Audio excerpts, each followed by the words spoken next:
Introduction: You are not matter, you are music. Forget for a moment what you were taught in school. They told you that the world is made of solids, liquids, and gases. They told you that your body is a biological machine of flesh and bone. It is a half-lie. If we took a quantum microscope and looked inside your hand, what would we see? Cells, and inside the cells, molecules, and inside the molecules, atoms, and inside the atoms. This is where reality breaks. Inside atoms there are no things. There is 99.99999% empty space, and in that vacuum there are tiny quanta of energy appearing and disappearing, vibrating, oscillating. In the final analysis, there is no matter. There is only rhythm. There is only a dance of energy.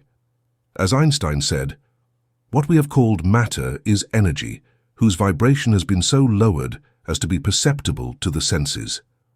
You are a symphony. Literally, you are a set of frequencies sounding in space-time. If your life is out of tune, if you are sick, poor, or sad, it is not because you have bad luck. It is because you are emitting a dissonance. Your instrument is out of tune. In previous books, we learned how to think and how to act. Now we are going to learn how to tune. Because the universe does not speak English nor Spanish. The universe does not respond to what you say, or even to what you do. The universe responds to what you vibrate. The law of vibration is the primary law. Attraction is only its secondary effect. If you learn to modify your base frequency, reality reorganizes itself without effort, like iron filings obeying a magnet. We're going to study the 10 forgotten laws of spiritual physics. Law 1. The scale of consciousness, the Hawkins map and your calibration. Imagine you are dropped in the middle of a dense, dark, and dangerous jungle. You are hungry, you are cold, and you hear the sounds of predators. Your goal is to find the Golden City, a place of safety and abundance that you know exists somewhere. But there is a problem. You have no map, and you have no compass. You walk in circles. You stumble. You fall into swamps. You scream for help, but only the echo of your own desperation answers. This is the exact situation in which 90% of humanity lives. They wander through life seeking happiness, wealth, and love, but they do not know where they stand energetically, nor do they know in which direction to move to find what they seek. They try to do things, work harder, manipulate, exert effort, without understanding that they are running north when their destination is in the south. To master the law of vibration, the first thing you need is a GPS. You need to know that the invisible universe of energy is not random chaos. It has a structure. It has a hierarchy. It has precise mathematical laws. For centuries, mystics spoke of high states and low states, but everything was very vague. Until Dr. David Hawkins arrived. This psychiatrist, mystic, and scientist dedicated his life to a titanic task, calibrating the human experience. Using kinesiology, the science of muscle response to truth or falsehood, Hawkins created the map of consciousness. He discovered that every emotion, every thought, and every state of being has a measurable vibratory frequency, ranging on a logarithmic scale from 1 to 1,000. Understanding this scale is not an intellectual exercise, it is a matter of spiritual life or death. Your position on this scale determines everything: how much money you earn, how fast you age, what diseases you contract, and how the world treats you. In this first chapter, we are going to learn to read the map. We are going to discover where you really are, not where you think you are, and we are going to plot the ascent route. The physics of the scale, the power of logarithms. Before entering the levels, you must understand the mathematics. The Hawkins scale goes from 1 to 1,000. But it is not an arithmetic scale where 200 is twice 100. It is a logarithmic scale. This means that each point of increase represents a giant leap in energy. Level 300 is not double the energy of 150. It is 10 compared to 10 tolos. The difference is astronomical. Why does this matter? Because it means that a small increase in your consciousness generates a massive change in your reality. It means that a single person vibrating at the level of love, 500, counteracts the negativity of 750,000 people vibrating at the level of fear, 100. You are much more powerful than you believe. Your vibration is not just yours, it is a transmission that affects the global field. By raising your vibration, you not only save your life, literally and physically, you are balancing the darkness of the world. The two worlds, force versus power. The great division on the map occurs at the magic number, 200. This is the critical turning point. Below 200, force. This is the realm of animal survival, ego, and suffering. Here life is hard. You have to push to get things. Energy is consumed. You get tired. You get sick. It is the state of the victim. Above 200, power. This is the realm of human and divine creation. Here life flows. You do not push. You attract. Energy regenerates. You heal. It is the state of the creator. Let's analyze where humanity lives so you can self-diagnose. Be brutally honest. The truth will set you free, but first it might hurt.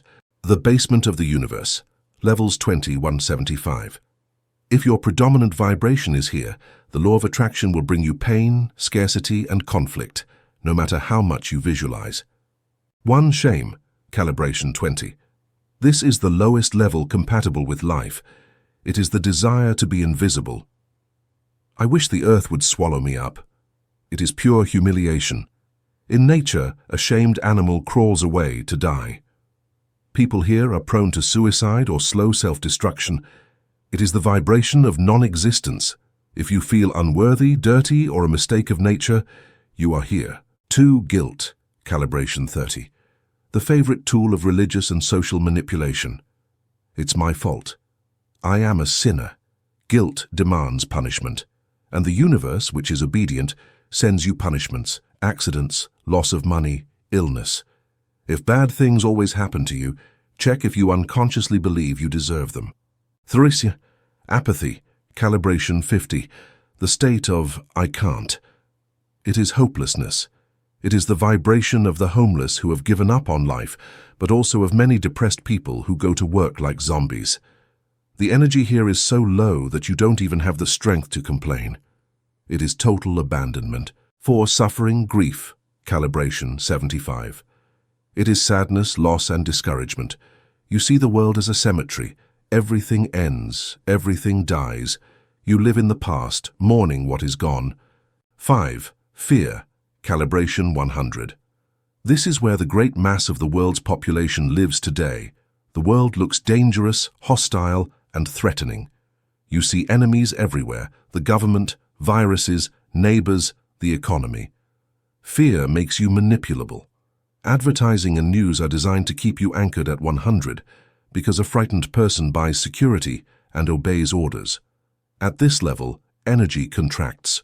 Your aura closes. Nothing good can enter because you are in defense mode. 6. Desire, calibration 125. Careful here. Many law of attraction gurus tell you that you must desire ardently. But desire on the Hawkins scale is low. Why? Because desire implies scarcity. You only desire what you do not have. Saying I desire money is vibrationally screaming I do not have money. Desire is an addiction. It is never enough. It is the carrot on the stick. You move, yes, but you never reach satisfaction. It is the energy of the compulsive consumer. 7. Anger, calibration 150. Anger is dangerous, but it is better than apathy. At least anger has energy. Anger moves you, but it is a destructive energy. It is, I hate you. You're going to pay for this. Anger creates resistance. If you vibrate here, you will find conflict on every corner. The waiter will treat you poorly, traffic will be hell. The world returns your aggression. 8. Pride, calibration 175. This is the most deceptive level. Society applauds pride. The self-made man, the successful marine, the arrogant executive. Pride feels good compared to shame, but it is fragile. Pride depends on external conditions.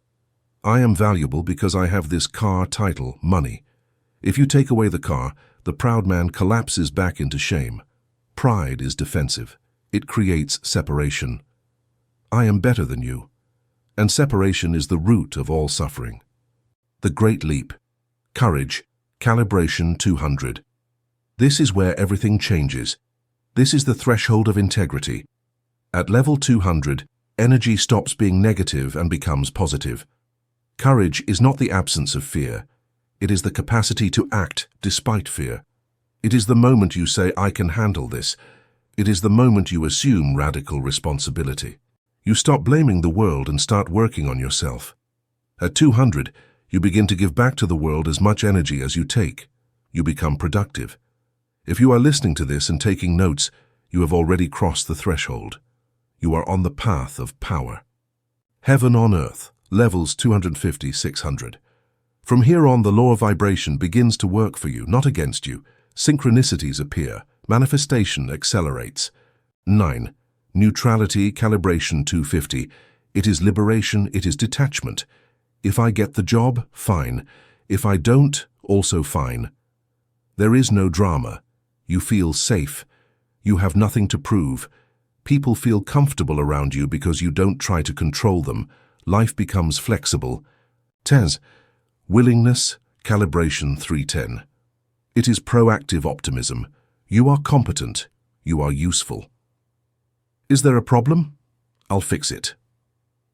People at 310 are the ones who rise quickly in companies. They are magnetic because they have no internal barriers. Their vibration is one of open doors. 11. Acceptance, calibration 350. A massive shift occurs here. You realize that you are the creator. You don't accept the bad with resignation. You accept your power to create your experience. You understand that nothing happens to you. Everything happens for you. Here, higher metaphysical laws are activated. 12. Reason, calibration 400. It is the level of science, medicine, logic, Einstein, Freud. It is fascinating, but it is a golden trap. Many get stuck here, worshipping their intellect. They understand vibration theoretically, they read the books, but they don't feel it. The intellect divides to understand. The heart unites to experience. To move to the next level, you must sacrifice the need to be right. 13. Love, calibration 500. Forget what you were taught in movies. Love 500 is not an emotion. It is a state of being. It is a way of relating to reality. It is unconditional benevolence toward all that lives. At level 500, your mere presence heals. The magnetic field of your heart expands meters around you. Your intuition is perfect. Synchronicity is instant. This is where true magic happens. Problems dissolve before they touch you. According to Hawkins, a single individual vibrating at 500 counteracts the negativity of 750,000 people at lower levels. 14. Joy and peace, calibration 540-600. The state of saints, advanced healers, and great masters. There is no need for anything. Everything is perfect. You are one with the universe. Manifestation here is instantaneous because there is no resistance. How perception works, the vibratory glasses. Now, how does this apply to your daily life? The law of vibration dictates your perception. Imagine that each level of consciousness is a pair of glasses of a different color. The man in fear, 100, wears black glasses. He goes out, sees a stranger, and thinks he's going to rob me. The man in desire, 125, wears red glasses. He sees the same stranger and thinks, what can I get out of him? Can he give me money or sex? The man in love, 500, wears transparent glasses. He sees the same stranger and thinks, what a wonderful human being. How can I serve him? It is the same street, it is the same stranger, but they live in 3 different universes. The world is not as it is. The world is as you vibrate. That is why it is useless to try to change your external circumstances without changing your calibration. If you win the lottery but still calibrate in fear, 100, you will lose the money or live terrified that it will be stolen. Your external reality will always collapse to match your internal frequency. Your level of consciousness is your destiny. The diagnosis. Where are you? Now comes the hard part. You have to auto-calibrate and beware. The ego will always try to tell you that you are higher than you are. The ego will say, I am spiritual. Surely I am at 400 or 500. But the litmus test is your life. Your finances. Are they a constant struggle, force, or do they flow with ease, power? Your relationships. Are they full of drama and control, force, or freedom and support, power? Your health. Are you always tired? Force or vital power?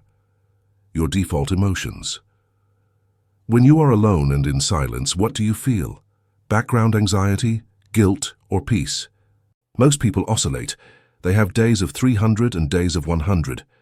Your goal is to raise your center of gravity. Your goal is that your worst day does not drop below 200. How to ascend. The engineering of vibration. How do you climb this ladder? You cannot jump from fear 100 to love 500 in one go. That is a spiritual short circuit. You have to climb step by step. Radical truth. Admit where you are. Okay, I'm afraid I'm at 100.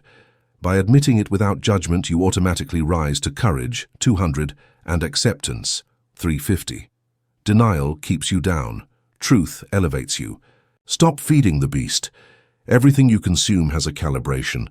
Horror movies, sensationalist news, and violent music calibrate very low. Classical music, inspiring books, nature, and laughter calibrate high. If you want to raise your vibration, you have to go on an energy diet. Cut the news, cut the gossip, cut toxic relationships. You cannot vibrate high if you eat vibratory junk. The intention to serve. The fastest way to exit the ego, which always calibrates low, is to focus on the other. Ask yourself, how can I be useful today? Service calibrates in love. When you help someone, you cannot be afraid at the same time. Forgiveness. Resentment is an anchor that ties you to level 150, anger. As long as you hate someone, you are their energetic prisoner. Forgiveness is the scissors that cut the rope and allow you to float upward. Your cosmic responsibility. To close this first law, I want you to understand the magnitude of what we are talking about. Your calibration is not a private matter. You are a broadcasting antenna. If you vibrate in fear, you are contaminating the psychic field of your city. You are making the world a darker place. If you vibrate in love and reason, you are cleaning the atmosphere. Hawkins discovered that humanity collectively vibrates just above 200, around 207. We are on the edge. What keeps the world afloat, avoiding total self-destruction, are those few individuals who vibrate high and act as a counterweight to the mass of negativity. You have been called to be one of those counterweights. Studying these laws is not so you get things, it is so you become a pillar of light. And paradoxically, when you stop trying to get and focus on being that light, all the things in the world, money, love, health, run toward you because light is irresistible. Law 2. The cymatics of the word, how your words modify your DNA and matter. In all great ancient traditions, the beginning of creation is always sonic. The biblical Genesis does not say, "In the beginning was the light." It says, "In the beginning was the word," the logos, the sound. The Hindu Vedas speak of the Om, the primordial sound that sustains the structure of the cosmos. Everything began as a vibration. The Australian Aborigines believe that the world was sung into existence. Modern physics, through the Big Bang theory, tells us that the universe did not begin with a silent flash, but with an explosion, an expansive wave of sound and pressure that ordered matter. Welcome to the law of cymatics. This is the law of sonic creation and order. This law establishes a truth that may be uncomfortable if you are not ready to assume your responsibility. Sound is not just a means of communication. Sound is a means of creation. Your voice is not just air passing through vocal cords to transmit information to another person. It is an instrument of engineering that emits power. Your voice emits pressure waves capable of reorganizing the molecular structure of physical reality. Most people use their words carelessly, as if they were disposable trash wrappers. They say, "I'm starving," "I'm an idiot," "This is hell," "I'm fed up." They do not realize they are issuing legislative decrees to their own cells. They are issuing decrees to the quantum field. In this chapter, we are going to enter the laboratory. We will see how sound creates form, and you will discover why your vocabulary is the software that is programming your DNA in real time. We will understand the power of the spoken word, the laboratory of the invisible. What is cymatics? To understand this, you do not need faith. You need to look at the work of Swiss scientist Dr. Hans Jenny. In the 1960s, Jenny coined the term cymatics from the Greek chyma, meaning wave. He performed a simple and visually striking experiment that changed our understanding of matter. He used metal plates sprinkled with fine sand. He took metal plates and sprinkled them with fine sand, spores, or iron filings. Then he connected these plates to a frequency oscillator that made the metal vibrate with different sounds. What happened was amazing. When the plate was in silence, the sand was a chaotic and messy pile. But when a sound was emitted, it changed fast. The moment a sound was emitted, the sand came to life. It moved and organized itself instantaneously, forming perfect geometric patterns, complex mandalas, hexagons, and spirals. If the sound was of low frequency, the shapes were simple: circles, rings. As the frequency went up and became more complex, the sand formed beautiful patterns. The sand formed patterns of mind-blowing mathematical beauty and complexity, identical to those we see in nature: the shape of a turtle, the petals of a sunflower, the structure of a snowflake. When the sound stopped, the sand returned to chaos. Jenny's conclusion was irrefutable. Sound is the invisible scaffolding that sustains matter. Matter does not organize itself. Matter is inert sand that takes the shape dictated by the sound vibration passing through it. Now apply this to yourself. Your body is the metal plate. Your cells are the sand. And what is the oscillator that emits the sound 24 hours a day? Your voice and your internal dialogue. This is your power. Every time you speak, you are emitting a frequency wave that travels through your entire body, which is 70% water, a perfect conductor of sound, and organizes your cells into patterns of health, sacred geometry, or patterns of disease, chaos. You are not speaking. You are structuring yourself. The Russian secret: DNA as biological internet. Let's take a step further into hard science. For decades, Western science believed that 90% of our DNA was junk DNA because it did not code for proteins. But a team of Russian researchers, led by biophysicist and molecular biologist Pyotr Garyaev, decided that nature does not create junk. What they discovered is revolutionary. They discovered that the genetic code, DNA, follows the same grammatical, syntactic, and semantic rules as human language. In other words, your DNA is not just a chemistry book, it is a language book. Your DNA is literally biological text. But the most impressive thing was this: they discovered that living DNA reacts to radio and light waves. Living DNA, in living tissue, not in a test tube, reacts to radio and light waves if the correct frequencies are used. Specifically, DNA reacts to modulated human language. Garyaev and his team managed to repair chromosomes damaged by X-rays simply by using vibration and language, frequencies of words and light. This is a scientific fact. They demonstrated that DNA acts as a biological antenna. It receives information from the outside. Where does that information come from? From your voice. Your words, spoken with emotion and intention, enter your cells and rewrite the code. DNA is a programmable biological computer, and the keyboard is your mouth. You write the script. This explains why affirmations work, when done correctly. This explains spontaneous healings through prayer or mantras. It is not a psychological placebo effect. It is a molecular restructuring based on linguistic resonance. Your genes are not your fixed destiny. They are a dynamic script that you edit every time you open your mouth. The rice and the water. Domestic evidence.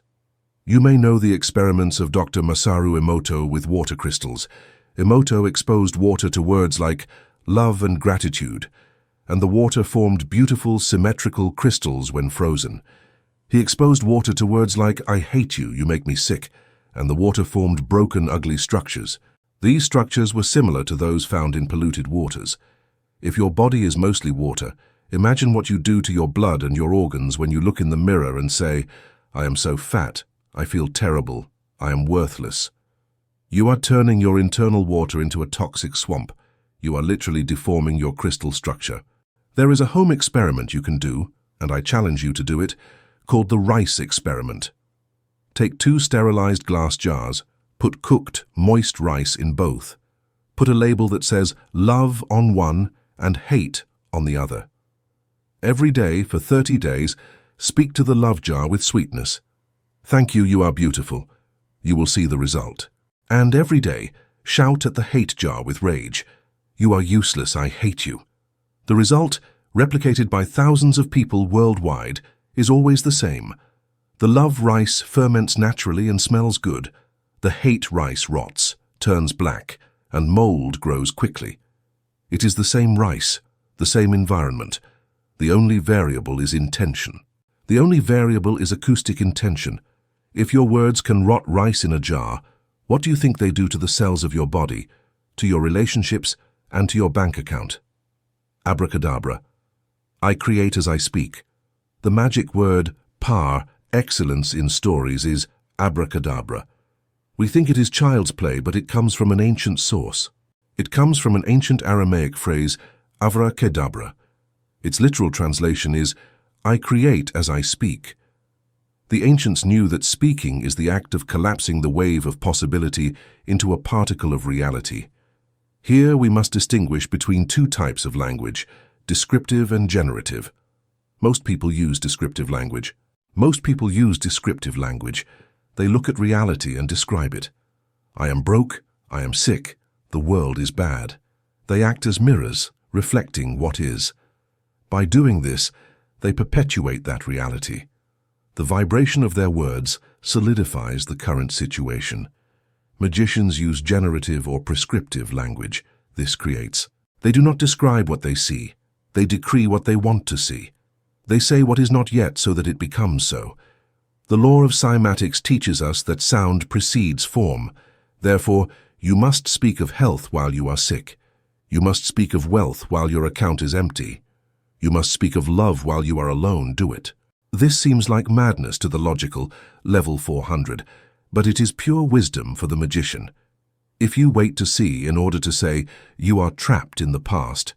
If you say in order to see, you are creating the future. Your words are the architectural blueprints. The universe is the construction company. If you don't deliver clear blueprints, semantic immunity, low-frequency words.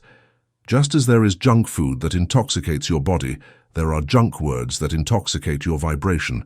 These words have a chaotic cymatic signature. You must eliminate them from your verbal diet immediately. Words like try are pure poison. It means I will make the effort, but I expect to fail. The universe does not respond to attempts. Yoda was right. Do or do not, there is no try. Eliminate it. Say I will or I will not. Words like hopefully, I hope so, vibrate in doubt and lack. I hope to earn money implies you lack the power. Substitute it with I intend to or I am in the process of. Use more powerful terms. Hate is a word of destructive frequency, level 150. Even if you say I hate traffic, you are generating an attack pattern in your cells. Use I prefer something else or I don't like it. Lower the intensity. I can't is a decree of impotence. It closes the neural doors of creativity. Substitute it with how can I do it? I need vibrates in scarcity. I need money pushes money away. Substitute it with I choose, I desire, or I deserve. Audit yourself. Record yourself speaking for a day. You will be horrified by the number of negative decrees you launch against yourself. I am dying of exhaustion. You are giving a death order. Be careful now. This is a headache. You are asking for pain. It breaks my heart. You are inviting heart problems. Your biology is literal. It does not understand metaphors. Be impeccable with your words. The code of God. I am. Of all the combinations of sounds the human throat can emit, there is one with nuclear power. It is the phrase I am. In metaphysics, I am is considered the name of God in man. Why? Because it is the declaration of identity and existence. Whatever you put after I am becomes your command of creation. It is the label you put on your energy. If you say I am clumsy, the universe says granted, and organizes your nervous system to drop things. If you say I am poor, the universe blocks your financial flows. If you say I am old, you accelerate your cellular aging. You must have a sacred respect for these two words. Never under any circumstances use I am to define something you do not want to be. Even if you feel tired, do not say I am a tired person. Use better words. Say I am experiencing temporary tiredness. Do not make it an identity. Use I am to calibrate high. I am abundance. I am perfect health. I am a channel of light. I am magnetic. At first, your logical mind will say lie. It doesn't matter. The sand on the metal plate does not believe in the sound, it simply obeys the sound. Your matter will obey your decree if you hold it long enough. Silence. The accumulation of power. In music, silence is as important as the note. In the law of vibration, silence is where the power for the word is accumulated. If you talk all day, if you say nonsense, gossip, and complaints, you dissipate your creative energy. Speak less. Your word loses value. It becomes cheap. The ancient initiates took vows of silence to charge their etheric battery. When someone who practices silence speaks, their words have weight. They have density. Reality trembles when they speak. Learn to silence what does not build. If it is not more beautiful than silence, do not say it. Avoid telling your plans to everyone before they mature. By telling them, you dissipate the internal pressure necessary to realize them. The cauldron must be covered for the steam to generate pressure. If you open the lid by talking too much, the steam escapes and the engine does not move. Speak less, decree more, store your power inside, lying as vibratory dissonance. Why do all religions forbid lying? Is it just morality? No, it is physics. Lying creates a destructive wave interference. When you lie, you are creating a reality with your words that crashes against the reality of facts. You create internal friction. You spend immense mental energy to sustain the lie. This lowers your vibration immediately. Lying divides you. It takes you out of coherence. A person who lies becomes weak. Their energy field fractures. Truth integrates. Truth, even if harsh, has a very high vibration, level 500 plus. Telling the truth makes you solid. It makes you trust yourself, and if you trust yourself, it works. If you trust your own word, the universe trusts your word. If you lie to others, your subconscious learns that your words are worthless. Then, when you try to make positive affirmations, I am rich, your subconscious will laugh and say, another lie. To make your decrees work, you must be a man or woman of absolute truth. Be honest. Practical exercise. The morning decree. To activate the law of cymatics, I propose a sonic routine. Mental affirmations are fine, but sonic ones are superior because they move air and cells. Every morning, in solitude, in the car or the shower, spend 2 minutes decreeing your reality out loud. Use your voice of command. Do not whisper. Project. Vibrate your chest. Say, I am the power that creates my life. Today I activate the frequency of miracles. My cells listen to my voice and align with perfect health. I accept and receive all the abundance that belongs to me by divine right. Feel the vibration in your throat. Imagine shock waves ordering your day. You are tuning your instrument before going out to the concert of life. Your voice is the magic wand. To conclude this law, understand that you are not a passive observer. You are a frequency emitter. Your throat is the power center, Vishuddha chakra, where the immaterial thought becomes material, sound, air. It is a bridge. It is the bridge between heaven and earth. Stop using your voice to recount your misfortunes. Stop using your voice to criticize others, which is sending sonic poison to another, but it passes through your mouth first, poisoning you. Use your voice to bless. Use your voice to build. Use your voice to heal. Your world is waiting. Remember, rice does not judge. Rice only reacts. The universe is that rice. Treat your reality with words of love, certainty, and gratitude, and reality will have no choice by pure physical law, but to organize itself into a geometry of beauty for you. You have the power in your mouth. Speak your new world into existence today. Law 3. The principle of entrainment, why you resemble your environment.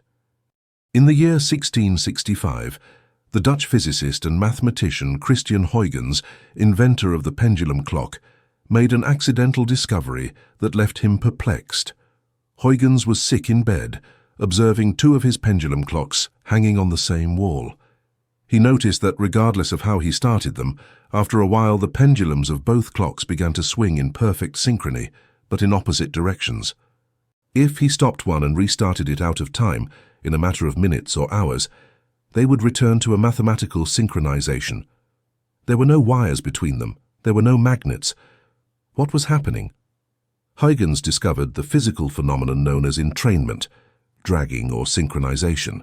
He discovered that pulsating energy, vibration, travels through the wall, the medium, and that the two oscillators interact until they find a common rhythm that consumes the least amount of energy possible.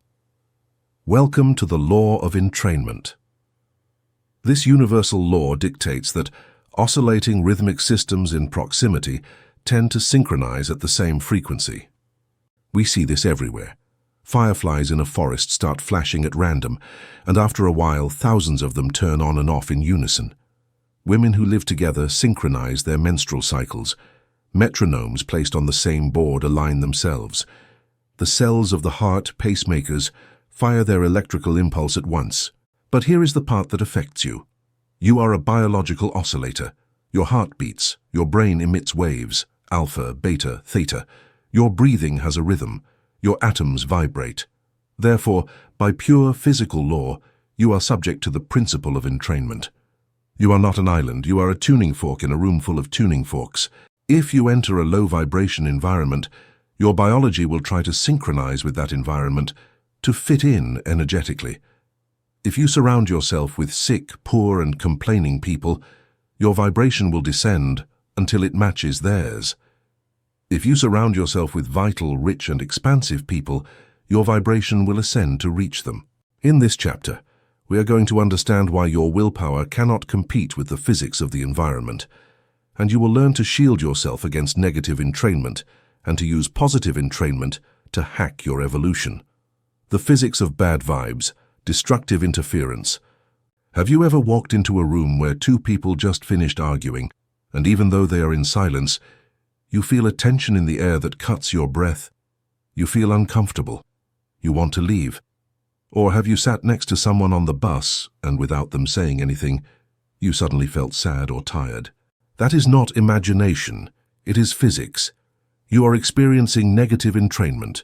Your electromagnetic field, which extends several meters outside your body, is interacting with the other person's field. If the other person vibrates in fear, 100, or anger, 150, their frequency is dissonant, chaotic, and dense. Your field, which was perhaps calm, starts receiving that interference. To maintain balance, your system has two options. To dominate.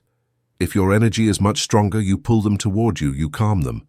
To be dominated. If your energy is not firm, they pull you toward them, they stress you. Most people do not have firm energy. They are passive.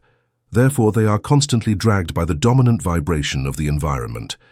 It is the law of communicating vessels. If you connect a full tank, you with energy, with an empty tank, them, the level equalizes. You lose, they win. This explains the phenomenon of energy vampires. It is not that they steal energy with malice, it is that by the law of entropy, energy flows from where there is more to where there is less. If you spend 8 hours a day in an office full of people who hate their jobs, it is physically impossible to leave vibrating high.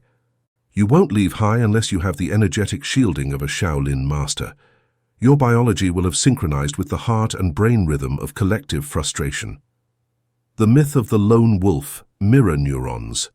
Modern neuroscience discovered mirror neurons in the 1990s. These are cells in your brain that fire both when you perform an action and when you see another person perform it. If you see someone cry, your mirror neurons simulate crying in your own brain. You feel their sadness. If you see someone win, you feel an echo of their victory. This means your brain is constantly rehearsing and copying the behaviors and vibrations of those around you. We are biologically programmed for imitation and synchronization. It was a survival mechanism. If the tribe ran, fear, you ran without asking. If the tribe laughed, safety, you laughed. Today this mechanism can be your ruin. If you surround yourself with people who eat poorly, your brain rehearses eating poorly. If you surround yourself with people who spend money they don't have, your brain normalizes debt. If you surround yourself with cynical people, your brain practices cynicism. Jim Rohn famously said, "You are the average of the 5 people you spend the most time with." We now know that this is not a motivational phrase. It is a neurological and vibratory reality. Your income is the average of your 5 friends. Your health is the average. Your happiness is the average. Entrainment guarantees that you do not deviate too much from the herd. If you try to raise your vibration, earn more, be happy, but stay in the same environment, you will feel a brutal friction. Your mirror neurons will be receiving contradictory signals. Your will want to go up, but your environment will drag you down. In a fight between will and environment, the environment almost always wins. The law of the dominant frequency. But there is hope. There is a clause in the law of entrainment. The strongest and most coherent frequency tends to entrain the weaker one. In Huygens' experiments, the larger clock set the rhythm. In a group of people, the person with the strongest conviction, the most intense and secure vibration, is the one who sets the tone. This explains charisma. A leader like Martin Luther King or Gandhi vibrated with such intensity in his convictions, level 500 plus, that he dragged millions of people to his frequency. When you were near them, you felt braver, nobler. They elevated you. This leads us to a crucial question. Are you a thermometer or a thermostat? The thermometer reacts. It measures the temperature of the environment. If the environment is tense, it becomes tense. It is a victim of entrainment. The thermostat regulates. It sets the temperature. If the room is cold, it turns on the heat until the room matches it. It is the creator of entrainment. To master this law, you must train yourself to be the thermostat. You must emit a signal so strong and coherent that your mere presence reorganizes the energy. Environment engineering, hacking the entrainment. If you want to change your life fast, change your zip code, or at least change your scenery. You cannot heal in the same environment where you got sick. Why? Because walls have memory. This leads us to psychometry and feng shui. Objects absorb and retain vibration. If you live in a house where there were constant fights for 10 years, due frequency of anger has remained impregnated in the furniture and walls, like a recording. When you enter, you feel heaviness. You get tired. Physical clutter, clothes thrown around, dirt, broken objects, emits a vibration of chaos and stagnation. Visual chaos creates mental chaos. It is impossible to have a clear and vibrant mind in a dirty and dark room. The principle of entrainment works with your house. If your house is orderly, bright and clean, it drags you toward clarity and peace. If your house is a mess, it drags you toward confusion and apathy. Vibratory cleaning exercise. Make space. Throw away everything you don't use, don't love, or that is broken. The old retains the vibration of your ancient self. If you want to be a new person, you cannot live in the museum of your past. Clean your windows, vision. Fix water leaks, emotions, money. Turn your home into a high-frequency charging station. Play 482 Hz or 528 Hz music, healing frequencies, so the sound cleans the space. Let your environment work for you. The digital environment, algorithmic entrainment. Today, the most influential environment is not your house or office. It is the black screen in your pocket. You spend more time with your phone than with your family, and social media platforms are machines of artificial entrainment. Algorithms are designed to capture your attention through low-vibration emotions, indignation, fear, comparison, lust. If you scroll through TikTok or Instagram for 30 minutes seeing tragic news, people fighting, or unattainable bodies, your brain enters resonance with that. You calibrate in anxiety and lack. You feel exhausted and don't know why. It is because you have allowed a machine to program your frequency. You have connected your brain to a vibratory sewer. You have to be ruthless with your digital diet. Stop following accounts that make you feel like less. Stop following news you cannot change. Follow only mentors, artists, and philosophers who teach or elevate you. Turn your feed into a vision board. Use the entrainment principle to your advantage. If you only see successful, healthy, and happy people on your screen, your mirror neurons will begin to copy those patterns. Hack the algorithm so it shows you the life you want to live. The power of the mastermind. Constructive synergy. Napoleon Hill spoke of the concept of the mastermind. He said, "When two or more minds join in harmony toward a common purpose, a third invisible mind is created, more powerful than the sum of the parts." In physics, This is called constructive interference. When two waves meet in phase, their peaks coincide, they do not just add up one by one to two, they multiply or empower each other exponentially. The resulting wave amplitude is giant. If you join a group of people who vibrate high, who have goals and faith, a magical phenomenon occurs. You enter a current of positive entrainment. Your doubts dissolve because the certainty of the group is greater. Your ideas flow faster. You dare to do things you wouldn't do alone. You are riding the wave of collective energy. That is why the rich hang out with the rich. That is why athletes train with champions. They know that proximity is power. If you are the smartest or richest person in your group, you are in the wrong group. Your growth will stagnate because you have no one to drag you upward. You need rooms where you are the small one, so the room's vibration elevates you. The people audit. We come to the painful part of this law. If you accept that you become your environment, you have to evaluate your current environment. Make a list of the 5 people you interact with the most. Rate them on a scale of 1 to 10 in energy. Are they vitamin people? They charge you, or toxic people? They drain you. Do they talk about ideas and projects or about people and problems? If you discover your environment is low vibration, you have 3 options. Elevate them. Try to change them. It almost never works and exhausts you. Limit, reduce exposure time. Set boundaries. Eliminate, cut the relationship. Sometimes to level up you have to leave luggage behind. Sometimes that luggage is childhood friends or even family members. This sounds cruel, but it is vibratory survival. You cannot fly like an eagle if you are tied to turkeys. By letting them go, you not only free yourself, you also free them. Sometimes your departure is the shock they need to wake up. And remember the law of the vacuum, which we will see later. When you remove toxic people from your life, you create a space that the universe will immediately fill with people aligned with your new frequency. The tuning fork effect. How to protect yourself. What if you cannot leave? What if you work with negative people or live with difficult family? You need to learn to shield yourself against entrainment. You need to strengthen your own signal so as not to be dragged. Technique 1. The detached observer. When someone comes with drama or anger, do not get into the pool with them. Observe from the shore. Imagine you are watching a movie. Mentally say, "Wow, how interesting their reaction is." By not reacting emotionally, you do not hook your frequency to theirs. Technique 2. The bubble of light. Cymatic visualization.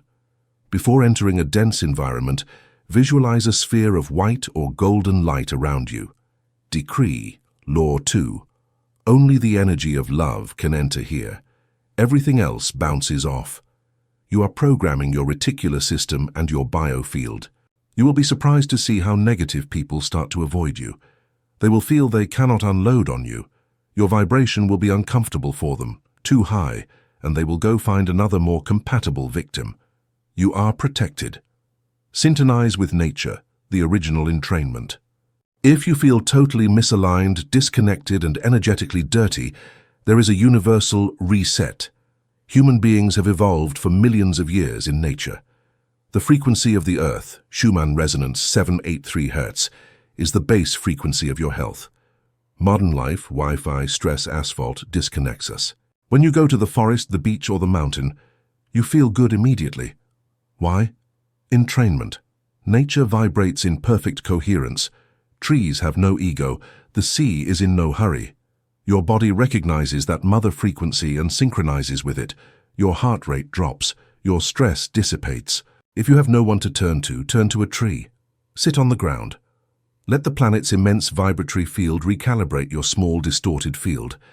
It is the cheapest and most powerful medicine that exists. Law 4. The memory of water and vibrational nutrition. We are what we absorb. Look at yourself in the mirror. Touch your arm. You seem solid, right? You seem like a stable structure of flesh, bone, and skin. It is an optical illusion. The biological reality is that you are essentially a walking aquarium, a sack of skin containing a moving ocean.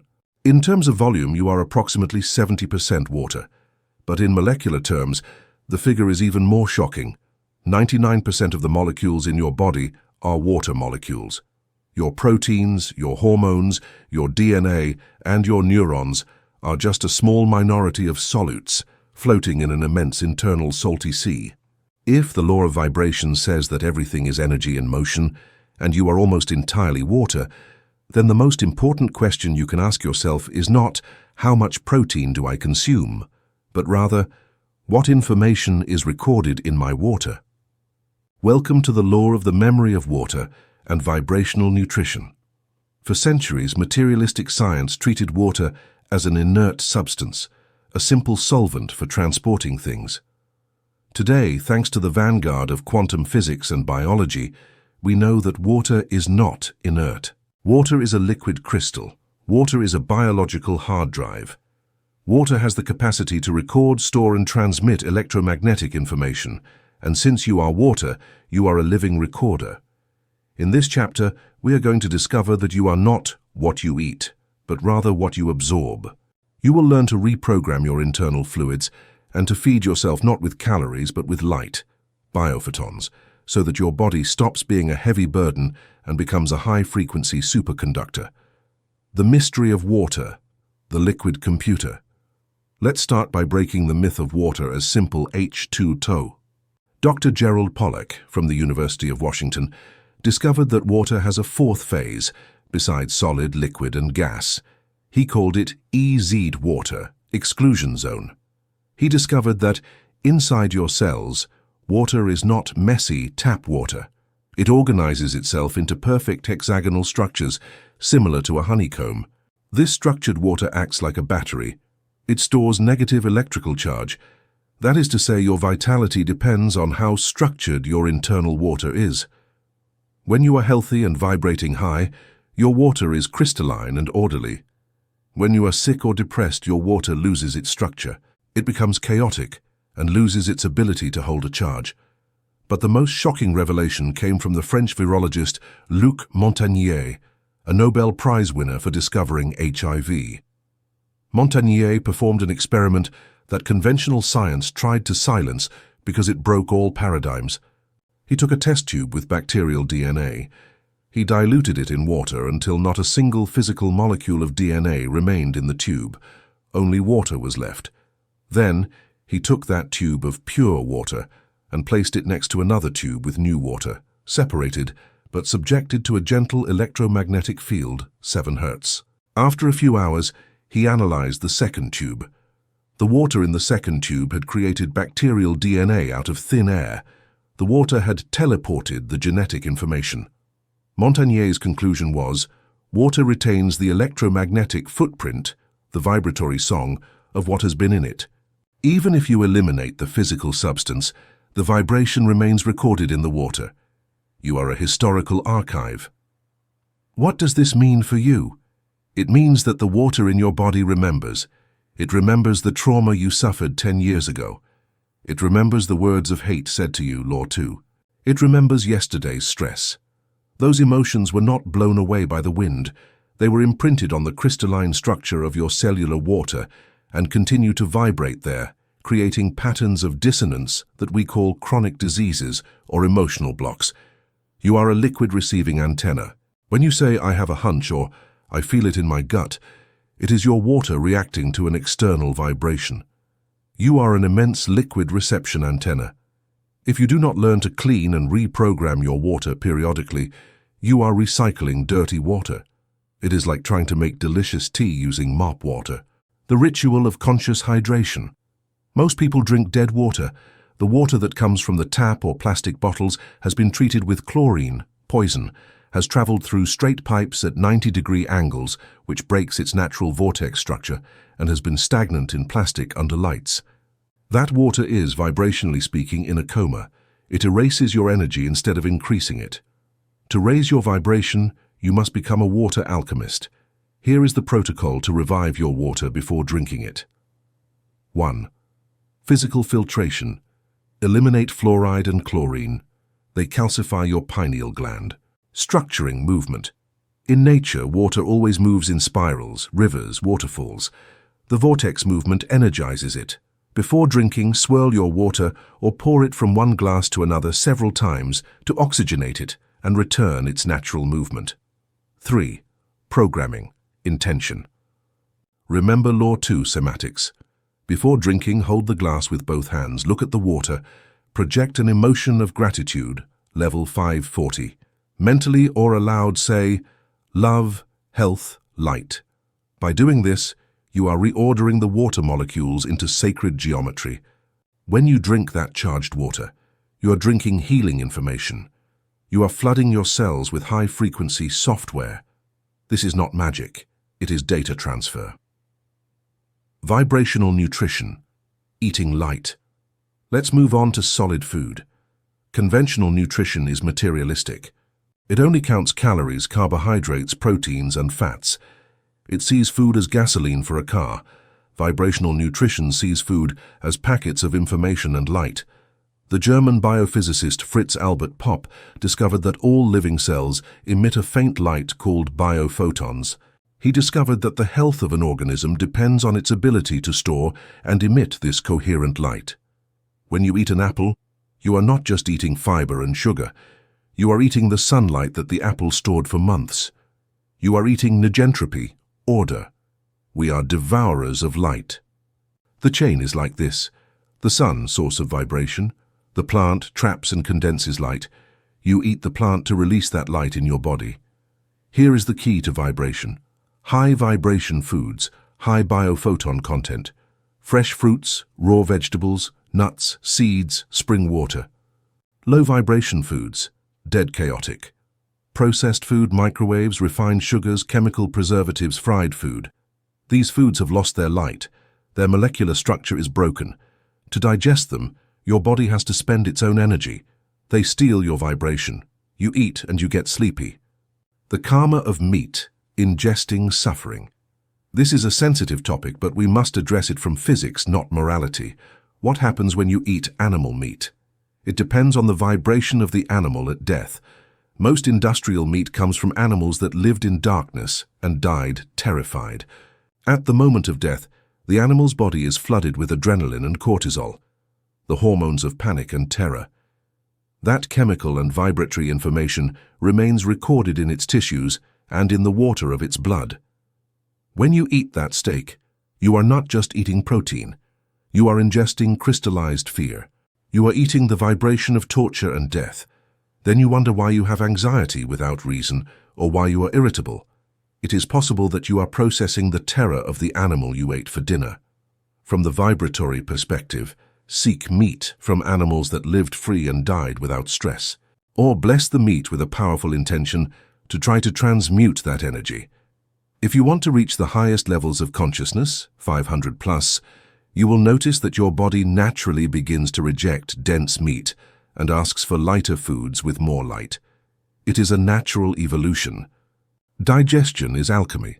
Eating is the most intimate act that exists. You take something that is not me, a carrot, and you transform it into me, your cells. It is an act of transmutation. But this alchemy depends on your vibratory state while eating. Here, the law of entrainment enters. If you eat the most organic salad, but eat it while arguing with your partner or watching war news, you turn the salad into poison. Your emotions alter the chemistry of your digestion. Stress closes the stomach and rots the food. Conversely, if you eat with laughter and gratitude, you metabolize better. Golden rule: never eat if you are angry, sad, or stressed. It is better to fast. Wait until you calm down. Bless your food. It is an act of quantum physics. By blessing, laying on hands, giving thanks, you are structuring the water of the food and raising its frequency to match yours. The power of fasting, hardware cleaning. To raise vibration, sometimes the most powerful thing is not what you eat, but what you stop eating.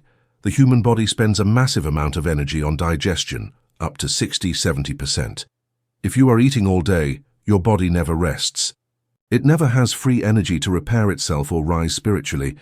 All great mystical traditions used fasting. Why? Because when you stop the intake of solid food, 1. Autophagy. The body starts eating its own damaged, old and cancerous cells. It recycles itself. 2. Mental clarity. Mental clarity. With no blood in the stomach, all the blood goes to the brain. Brain fog disappears. 3. Vibratory sensitivity. You become lighter. Your antenna is cleaned. You perceive subtle energies you didn't notice before because you were heavy with digestion. Intermittent fasting is a vibratory practice. It gives your body the empty space necessary to rise in frequency. The frequency killers, modern toxins. If you want to operate at a high frequency, you have to stop poisoning yourself. There are substances that lower your calibration artificially. Alcohol. The word alcohol comes from the Arabic alcool, meaning body-eating spirit. Alcohol makes holes in your aura. It lowers you to the level of unconsciousness. It disconnects you from your higher self. Refined sugar. It is highly inflammatory. Inflammation is fire, chaos in the body. Heavy metals. Mercury, aluminum, lead. They act as microantennas that pick up chaotic frequencies, EMF, Wi-Fi. You need to detoxify cilantro, chlorella, zeolite to stop being a noise antenna. Listening to your body, biofeedback. Your body is the most exact pendulum that exists. Learn to use the muscle test or simply the sensation of expansion, contraction. Before eating something, look at it and ask your body, is this going to give me energy or take it away? If you feel your body lean forward or expand, it is a yes. If it contracts or pulls back, it is a no. Don't follow rigid dietary dogmas. Follow the vibration of the moment. What was high vibration for you yesterday might be low today. Listen to the intelligence of your cells. Objects also vibrate. Absorption is not only by the mouth, you absorb through the skin and breathing. Clothing. What is your clothing made of? Synthetic fabrics are plastic. They block the electrical flow of your skin. Natural fabrics, cotton, linen, wool, silk, allow energy to flow. Linen has a frequency of 5,000 dPHz. Wearing linen heals you. Wearing polyester tires you. Cosmetics. What you put on your skin enters your blood. Law 5. The law of Egregores, collective thought fields and how to protect yourself. Have you ever wondered why an intelligent, sensible and peaceful person, when entering a football stadium or a political demonstration, suddenly transforms into an irrational fanatic capable of violence? Why do you feel a heavy and depressive atmosphere when entering a hospital and a solemn, silent atmosphere when entering a cathedral, even if both are empty? Why do certain ideas, fashions or fears seem to infect the population simultaneously, as if there were a hive mind directing the show? It is not a coincidence, and it is not just crowd psychology. It is a real energetic structure. Welcome to the law of Egregores. Until now, we have talked about your individual vibration. But you do not live in a vacuum. You live immersed in an ocean of other people's vibrations. When many people think, feel, and desire the same thing with intensity, that energy does not dissipate. It clusters. It condenses. It takes on a life of its own. It becomes an autonomous energetic entity that floats over the group. This entity feeds on the attention of its creators and in return influences their behavior. The ancient occultists called it egregore, from the Greek egregorin, to watch over. Modern science, Rupert Sheldrake, calls it a morphic field. Quantum physicist Vadim Zeland calls it a pendulum. Call it what you want, the reality is the same. There are clouds of collective thought competing for your energy. If you do not know how to identify them and protect yourself, you are not the master of your mind. You are being thought by the egregore. Anatomy of an invisible monster. How is an egregore born? It is born from repetition and shared emotion. Imagine two people get together and start complaining about the government. They create a small energy cloud of anger. If 1,000 people join, the cloud grows. If millions join, the cloud becomes a massive storm, an entity with a survival instinct. That entity is now an egregore. Every human group has an egregore. Your family has one. Your company has one. They call it corporate culture. Your sports team has one. Your religion has one. Your country has one. Money has one. The egregore is not good or bad by definition. It is simply a functional structure. The egregore of a loving family protects and nurtures you. It gives you belonging. But the egregore of a cult, an extremist political party, or an economic crisis is a parasite. Its only function, its only biological desire, is to continue existing and to grow.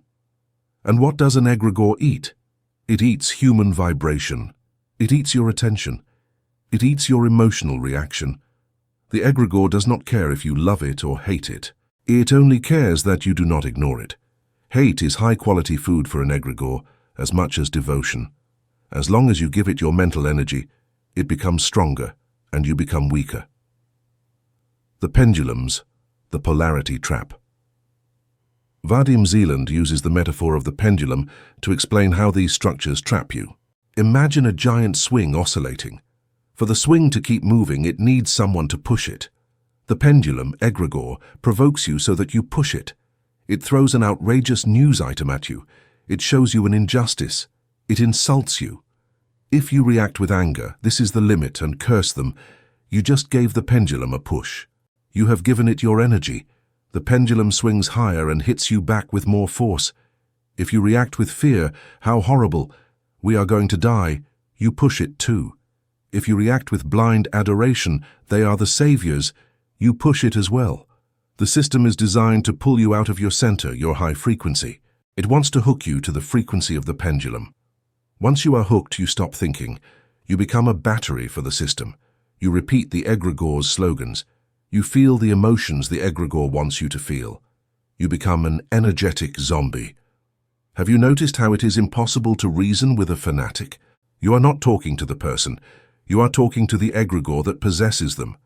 The person is asleep within the collective structure. Their individual vibration has been cancelled out by the massive entrainment, Law 3 of the group. Destructive egregores, the business of fear. We live in an era of giant, hungry egregores. The media are the priests of these egregores. Watch the news. What is the structure? Fear, indignation, scandal, pain, crisis. It is not that the world is only that. It is that the egregore of crisis needs to feed. If tomorrow we all turned off the TV and stopped talking about the crisis, the egregore would starve to death in weeks. The real crisis would dissolve because the collective energy, the creator of reality, would stop sustaining it. But the system knows how to keep you hooked. It uses guilt and a sense of belonging. If you aren't outraged by this, you're a bad person. If you don't support our cause, you're against us. They force you to take sides. And by taking sides, you fall into the trap. You enter the low frequency, fight, flight, and your ability to manifest your own life turns off, because all your energy is going to feed the collective monster. How to detect if you are under a psychic attack? How do you know if you are thinking your own thoughts? How do you know if you are being thought by an egregore? Here are the symptoms of a vibratory infection. 1. Repetitive obsession. You find yourself having imaginary mental arguments with the enemy, politicians, bosses, ex-partners, while you shower or try to sleep. Those thoughts are not yours, they are induced loops. Abrupt mood change. You were fine, you checked social media or watched the news, and suddenly you are furious or depressed without a direct personal reason. 3. Sudden exhaustion. You go to a shopping mall or a family gathering and leave, feeling like you've been beaten. You have been drained. Mental rigidity. You feel you have the absolute truth and everyone else is an idiot or evil. The lack of nuance is the hallmark of the egregore. If you feel this, you have been hooked. The pendulum has its claw in your aura. Defense strategy. 1. The failure of the pendulum. Ignore. How do you free yourself? Most people try to fight the egregore. They go out to demonstrate against it. They post on social media against it. They shout against it. Remember, the egregore does not care about the sign of your energy, only the magnitude. Fighting against war is feeding war because you are vibrating in conflict. Mother Teresa understood this perfectly when she said, "I will never attend an anti-war rally. If you have a pro-peace rally, invite me."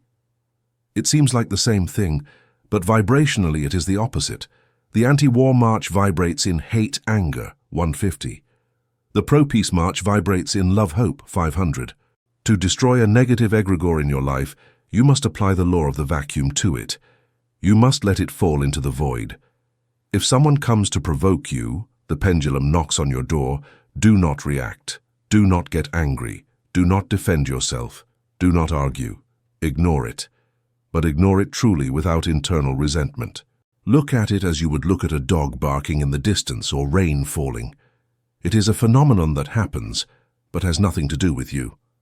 When the pendulum tries to hook you and finds no emotional reaction, neither fear nor anger, a failure of the pendulum occurs, it falls, it loses inertia. It loses. You become transparent to it. The egregore leaves you alone and goes to find someone else who does want to play the drama. Benevolent indifference is your most potent shield. Defense strategy. 2.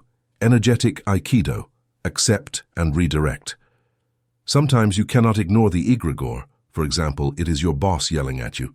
In that case, use Aikido. Do not resist. If you resist, you create a blockage and the pendulum hits you harder. Accept and redirect. If your boss yells at you, instead of resisting, becoming tense, or attacking, yelling back, accept their energy. You're right. There's a problem. Let's see how we solve it. By saying you're right, even partially, you take the energy out of the attack. You disarm the pendulum. You move with it, so you can then direct it where you want. The solution. Keep your internal vibration in neutrality, 250, or as an observer.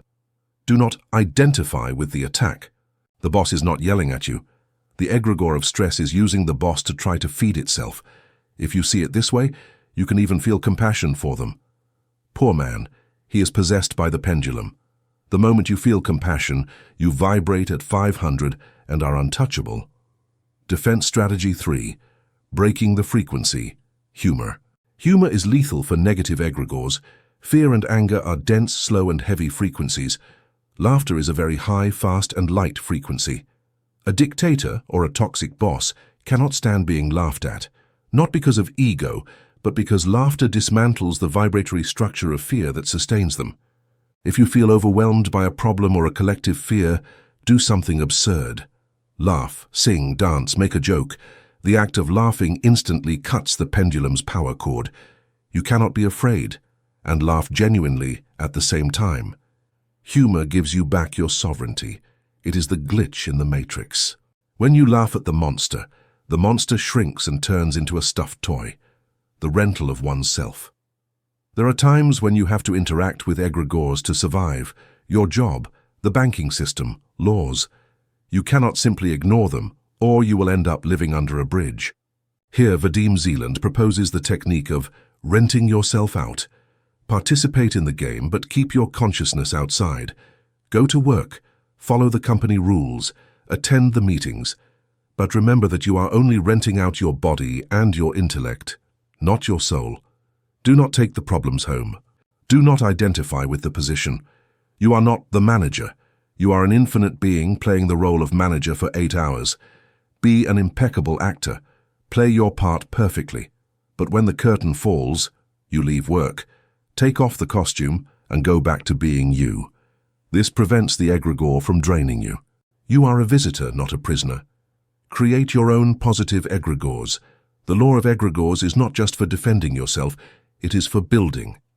If you want to achieve something great, you need to create your own collective energy field. Remember Law 3, Mastermind. When you create a group with a noble purpose, you create an angel. You create a positive egregore. This egregore will protect you and give you extra energy. Create a family egregore based on love and trust. Create a team egregore based on excellence and support. Feed it with positive attention, with enthusiasm, with celebration. The stronger your positive egregore, the more immune you will be to external negative egregores. It is harder for fear to enter a house where the vibration of joy and unity is solid as a rock. The acid test, sovereignty. In the end, this law is about freedom. True freedom is not political, it is energetic. You are free when you can walk in the midst of an angry crowd and maintain your inner peace. You are free when you can read a terrible news story and choose not to feel fear, but to send light. You are free when your emotions are not puppets of external circumstances. To graduate in this law, you must ask yourself a constant question. To whom am I giving my energy right now? Am I giving it to the egregore of complaining, to politics, to gossip? Or am I giving it to myself, my goals, and my loved ones? Your attention is the most valuable currency in the universe. It is the gold of your soul. Egregores are beggars or thieves who want your gold. Close the vault, invest your gold only in that which makes you grow. Law 6. The transmutation of sexual energy, the nuclear fuel of manifestation. Of all the sources of energy available to the human being, food, air, sun, sleep, there is one that stands above all in power, intensity, and creative capacity. It is an energy so volatile and powerful that if mishandled, it destroys lives, topples empires, and leads to madness. But if handled well, it is the nuclear fuel of genius. We are talking about sexual energy. Modern society, obsessed with rapid consumption, has trivialized sex. It has turned it into a sport, an anti-anxiety pill to calm stress, or a digital product like pornography to obtain cheap dopamine.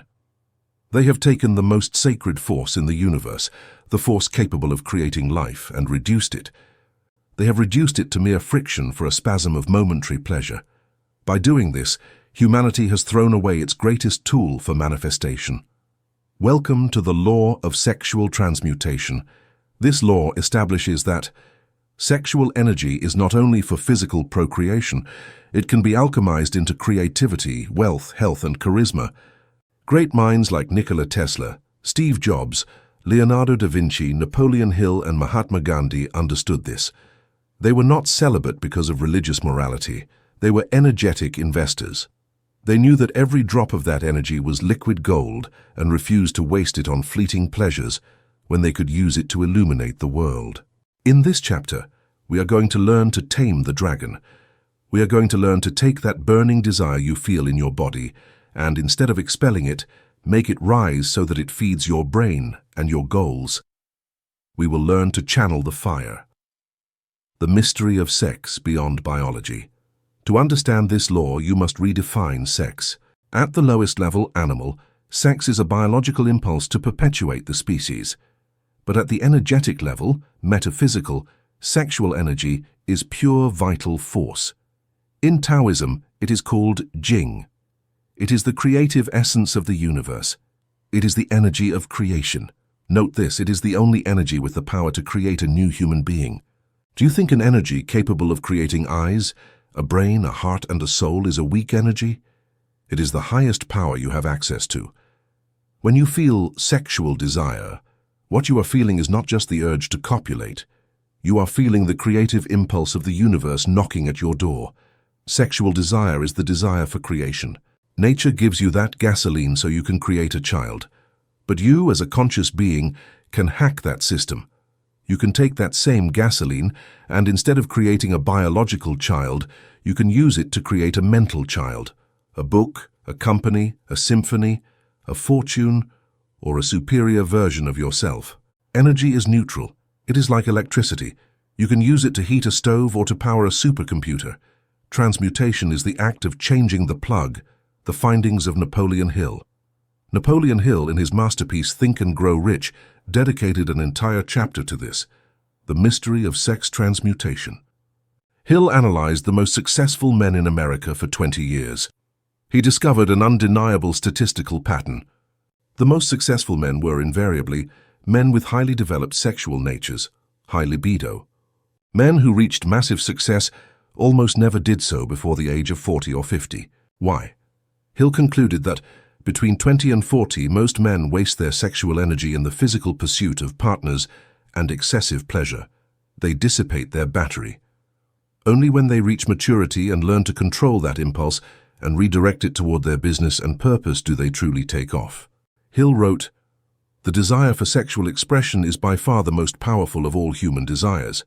When driven by this desire, men develop keenness of imagination, courage, willpower, persistence, and creative ability unknown to them at other times. If you can capture the state of mind you have when you are intensely desiring someone, if you can apply that state where you feel invincible, ready for anything, full of energy, and apply that same fever to your work, no one will be able to stop you." The physics of waste, the drain. Let's speak clearly about the vibratory cost of sexual waste. This applies to both men and women, but is biologically costlier for men. In Taoism and traditional Chinese medicine, it is taught that a male ejaculation is not free. Semen is a substance distilled from the blood and the brain. It contains vitamins, minerals, phosphorus, and above all, a massive electromagnetic charge.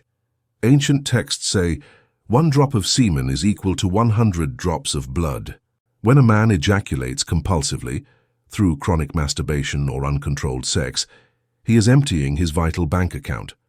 The result? Fatigue, lack of motivation, brain fog, shyness, social anxiety, and lack of magnetism. He becomes grey. His vibration drops because he has expelled his jing.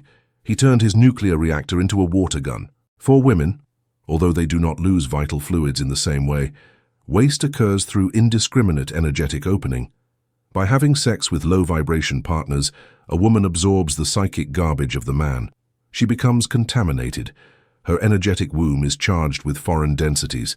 Furthermore, the constant search for sexual validation and romantic obsession disperses her creative energy, Shakti, outward, instead of using it to empower herself. The modern plague, cheap dopamine. Today, the greatest enemy of Law 6 is not real sex, it is pornography. Pornography is the antithesis of transmutation. It is instant gratification without effort or connection. Vibrationally, it is devastating. 1. Calibration. Pornography calibrates at levels of animal desire, 125, and often in degradation violence. By consuming it, you synchronize your brain with those frequencies. 2. Dopamine. It burns out your dopamine receptors. It desensitizes you. Real life seems boring. Your goals seem too difficult. You lose your hunger. 3. Leak. You trick your brain into believing it has already fulfilled its biological mission. Then, your brain turns off ambition. Why go out to conquer the world if you are already having sex with supermodels on your screen? The conquest impulse dies. If you want to activate the law of vibration to attract wealth, the first non-negotiable step is to eliminate pornography. You have to close the leak in the gas tank before trying to fill the car. As soon as you stop artificial stimulation, your sexual energy begins to accumulate. You will feel pressure. You will feel anxiety at first. Good. That pressure is the fuel accumulating. Do not relieve it. Use it. The process of transmutation. How is it done? Transmutation is not repression. Repression is dangerous. If you cover a pressure cooker and keep heating it, it will explode, neurosis, rage.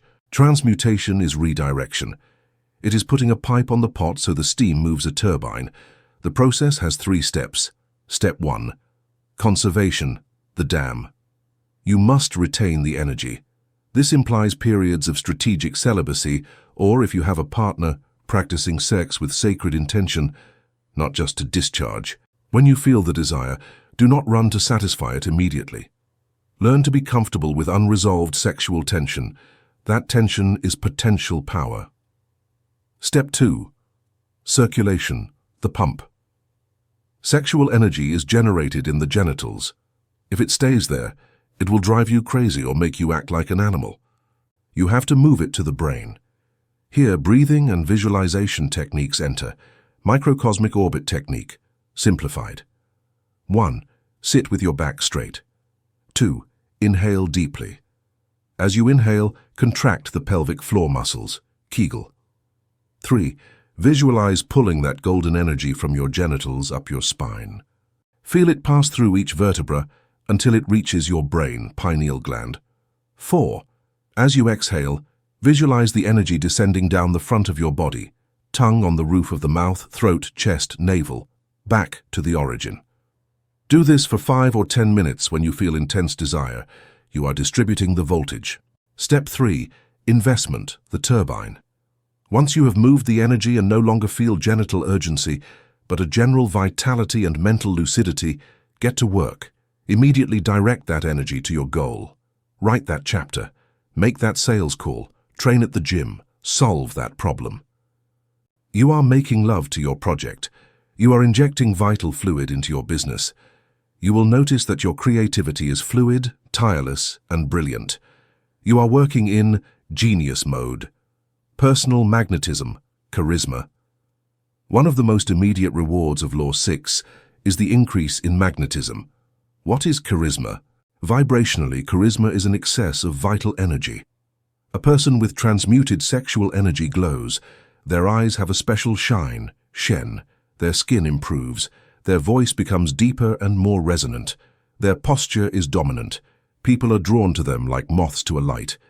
They don't know why, but they want to be near. They want to do business with that person. They want to help them. It is the X factor. That attraction is not just sexual, it is magnetic. It attracts opportunities and money. Emerson said, "The world and all that is in it will yield to the man who knows where he is going." I would add, and to the man who has the fuel. If you feel invisible or ignored, you are likely leaking your vital force. Close the tap and watch the world start to look at you. Sacred sexuality, the act as a ritual of high magic. The law of vibration also changes how you have sex with another person. Conventional sex is friction and discharge. Sacred sex, sexual alchemy, is fusion and recharge. When two people who love each other and vibrate high join, their auric fields intertwine, forming a vesica piscis, sacred geometry. If at the moment of climax, instead of losing consciousness in pleasure, both maintain intention on a common goal, the power is infinite. Orgasm is the moment of greatest release of bioelectric energy from the human body. It is an explosion of creation. If in that nanosecond of explosion you imprint a thought form, perfect health or abundance, that thought is fired into the quantum field with the force of a cannon. It is literal magic. Napoleon Hill suggested that the wife of a great man is often his secret battery. Through love and harmonious sex, she recharges and inspires him. Conscious sex does not tire you. It revitalizes you. You leave the bed feeling capable of conquering the world. The danger of obsession, a vital warning. Sexual energy amplifies everything. If you transmute your sexual energy but your mind is full of fear, hate, or greed, you will amplify fear, hate, and greed. You will become an evil genius. Many dictators had extremely high sexual energy, but channeled it through a distorted mind. That is why Law 6 must always be accompanied by Law 1, consciousness, and Law 4, cleaning. Before you raise the voltage, sexual energy, make sure the wiring, your character, is pure. If you put 10,000 volts into a faulty wire, you cause a fire. If you become irritable or aggressive, you have blocks. You need to purify your heart. You need to meditate. You need to do intense physical exercise to burn the excess aggressiveness and turn it into determination. The Creator's vow. To apply this law, you do not need to become a monk. You only need to become an intelligent investor. Treat your sexual energy as you treat your money. Would you throw $1,000 out the window every day just because you are bored? No. Then do not throw your vital energy out the window watching pixels on a screen or having empty encounters with people who do not value you. Make a pact with yourself. My energy is sacred. It is the ink with which I write my destiny.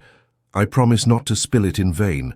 I promise to use this fire to forge my legend. When you do this, you reclaim your sovereignty. You stop being a slave to your instincts and become their master. And a master of energy is a master of reality. Law 7. The law of circulation. Money as an electrical current giving to receive. In the geography of Israel, there are two large bodies of water fed by the same river, the Jordan. The first is the Sea of Galilee. It is a beautiful lake full of fish, vegetation, and life. The second is the Dead Sea. As its name indicates, there is no life in it. The water is so salty and dense that it is toxic to any fish. The fascinating thing is that both seas receive the same water, from the same source and with the same quality. What is the difference? The Sea of Galilee receives water from the north and lets it out through the south. It has an inlet and an outlet. The water flows through it. The Dead Sea receives water but has no outlet. It retains every drop. Its philosophy is, everything for me, nothing for anyone. And paradoxically, by trying to keep everything, it has become a sterile cemetery. By retaining the water, it corrupts it. This geographical metaphor perfectly illustrates the law of circulation. This universal law decrees, energy only has power while it moves. If it stops, it dies. Most people treat money as if they were the Dead Sea. They are obsessed with the inlet, earning more, but they are terrified of the outlet, spending, giving, investing. They live in a state of constriction, of a closed fist, and they do not understand why, despite their efforts, the flow of money toward them dries up. They do not understand that money is not an object to be accumulated. It is a current to be channeled. In this chapter, we are going to heal your relationship with wealth. We are going to stop seeing money as matter and start seeing it as electricity. You will learn that to turn on the light of abundance, you cannot cut the wire. You have to close the circuit, and closing the circuit inevitably implies letting go. Etymology: the current, currency. Words hold secrets. In English, the word for money, divisa, is currency. This word comes from the Latin currere, which means to run or to flow. It is the same root we use for a river current. It is the same root for an electrical current. Language itself is shouting the nature of money to us. Money is movement. Money has no intrinsic value. A $100 bill is just a piece of paper with ink. If you are alone on a desert island, it is useless. You cannot eat it. It does not keep you warm. The value of money appears only when it changes hands. Its value is in the exchange. Imagine that money is electricity and you are a light bulb. For the bulb to light up, wealth, electricity must enter through one wire and exit through another. If you cut the outlet wire because you want to keep all the electrons, what happens? The current stops. The light goes out. You cannot accumulate electricity in a wire. You have to let it flow so that it generates power. The same occurs with your economy. If you block the outlet, out of fear, stinginess, or greed, you block the inlet. The universe detects that the circuit is broken. The universe stops sending energy, because energy always seeks the path of least resistance. The economic breath, inhaling and exhaling. Look at it biologically. Receiving money is like inhaling. Spending, giving money is like exhaling. What happens if you decide air is so valuable you will inhale and hold it forever? You suffocate, you die, and paradoxically you can no longer receive more fresh air. In order to inhale again, you are forced to exhale first. You have to empty your lungs to create the space, law 8, for the new breath. Poor people, in mind, live in financial apnea. They try to inhale and hold their breath. When they have to pay a bill, they suffer. They feel like they are losing air. When they have to leave a tip, they shrink. This tension creates a vibratory block. They are emitting the signal. There is not enough. It's going to run out. I have to cling to the little I have. The universe, which is a mirror, responds. The universe responds, understood. If you believe there is not enough, I will prove you right, cutting supply. The law of circulation demands that you learn to exhale, give, spend, with the same joy and gratitude with which you inhale, receive. The flow must be rhythmic, constant, and without fear. The pathology of stinginess. Let's talk about one of the lowest vibrations that exists, stinginess. Stinginess is not intelligent saving. Intelligent saving comes from planning and purpose, level 310, willingness. Stinginess comes from deep fear, level 100. The stingy person believes money is limited. They believe if they give it, they lose it forever. This zero-sum mentality is false in an infinite universe. When you haggle with a street vendor over cents, when you don't tip a waiter who served you well, when you always look for the free stuff and refuse to pay for value, you are committing vibratory suicide. You are telling your subconscious, I am poor, I cannot afford this. The other does not deserve to be paid. That signal of poverty becomes impregnated in your aura. And as a result, you attract stingy clients who won't want to pay you. You attract bosses who won't raise your salary. What you do to others, you do to yourself. If you cut the flow toward others, you cut the flow toward you. To activate the law of circulation, you must become an excellent channel. You must pay with pleasure. You must feel rich when paying. When you pay the full price for something, you are affirming, I have enough, I value your work, I am abundant. That affirmation aligns you with wealth. The ritual of paying bills. Most people hate paying bills. They see the electric bill or the mortgage as a punishment or a loss. They feel physical pain seeing money leave their account. That pain is a prayer of poverty. You are cursing your money as it leaves. Cursed money does not return with friends. Let's apply vibratory alchemy. Change your mental frame. A bill is not a debt. It is a receipt of blessings already received. The electric bill is the certificate that you had light, heat, internet, and comfort for 30 days. The mortgage is the gratitude for having a roof. Someone trusted you and gave you the service in advance. When you pay, do it with the ritual of arigato money, happy money, popularized by Ken Honda. Mentally say, "Thank you for the service you gave me. Thank you, money, for allowing me to pay this. Go and bless whoever receives you and return multiplied. Bless the money as it leaves. Imagine your bills are seeds. If you eat the seeds, keep them, you will never have a harvest. You have to throw them into the ground, circulate them, so they return multiplied as fruits. Paying is sowing, the principle of the tithe, secular. All great ancient traditions speak of giving 10%. Many see it as a religious rule to fund churches. That is a limited view. The tithe is a universal law of energetic hydraulics. John D. Rockefeller, the first billionaire in history, gave 10% of every dollar he earned from his first paycheck as a child until his death. He attributed his wealth to this practice. Why does it work? Declaration of abundance. By giving away 10%, you prove to your fear that you are bigger than money. You tell the universe, "I have so much that I can give a part away and still be fine." It is a supreme act of faith. Creation of vacuum. By emptying part of your glass, you force the universe to refill it. Detachment. It keeps you free from greed. You don't need to give it to a church if you don't want to. Give it to what nourishes you spiritually. Give it to someone in need. Give it to a cause you believe in. Or give it generously in tips. But give it. Make the money move without expecting anything back from that specific person. The return will not necessarily come from the person who received your money. It will come from the universe, often through unexpected routes. If you close your fist to retain 100%, you lose the ability to receive 1000%. The law of compensation. Giving more than you receive. In the business world, this law translates into providing massive value. Wealth is the effect, service is the cause. Many people want to earn a lot of money doing the bare minimum. That violates the law. It is trying to receive current without generating current. The formula for wealth is simple: serve more people better. If you want to receive more, you have to give more. You cannot cheat the law. You should always try to give in use value more than you receive in monetary value. If a client pays you $100, give them a service they feel is worth $200. That surplus of value generates a positive energetic debt in the universe.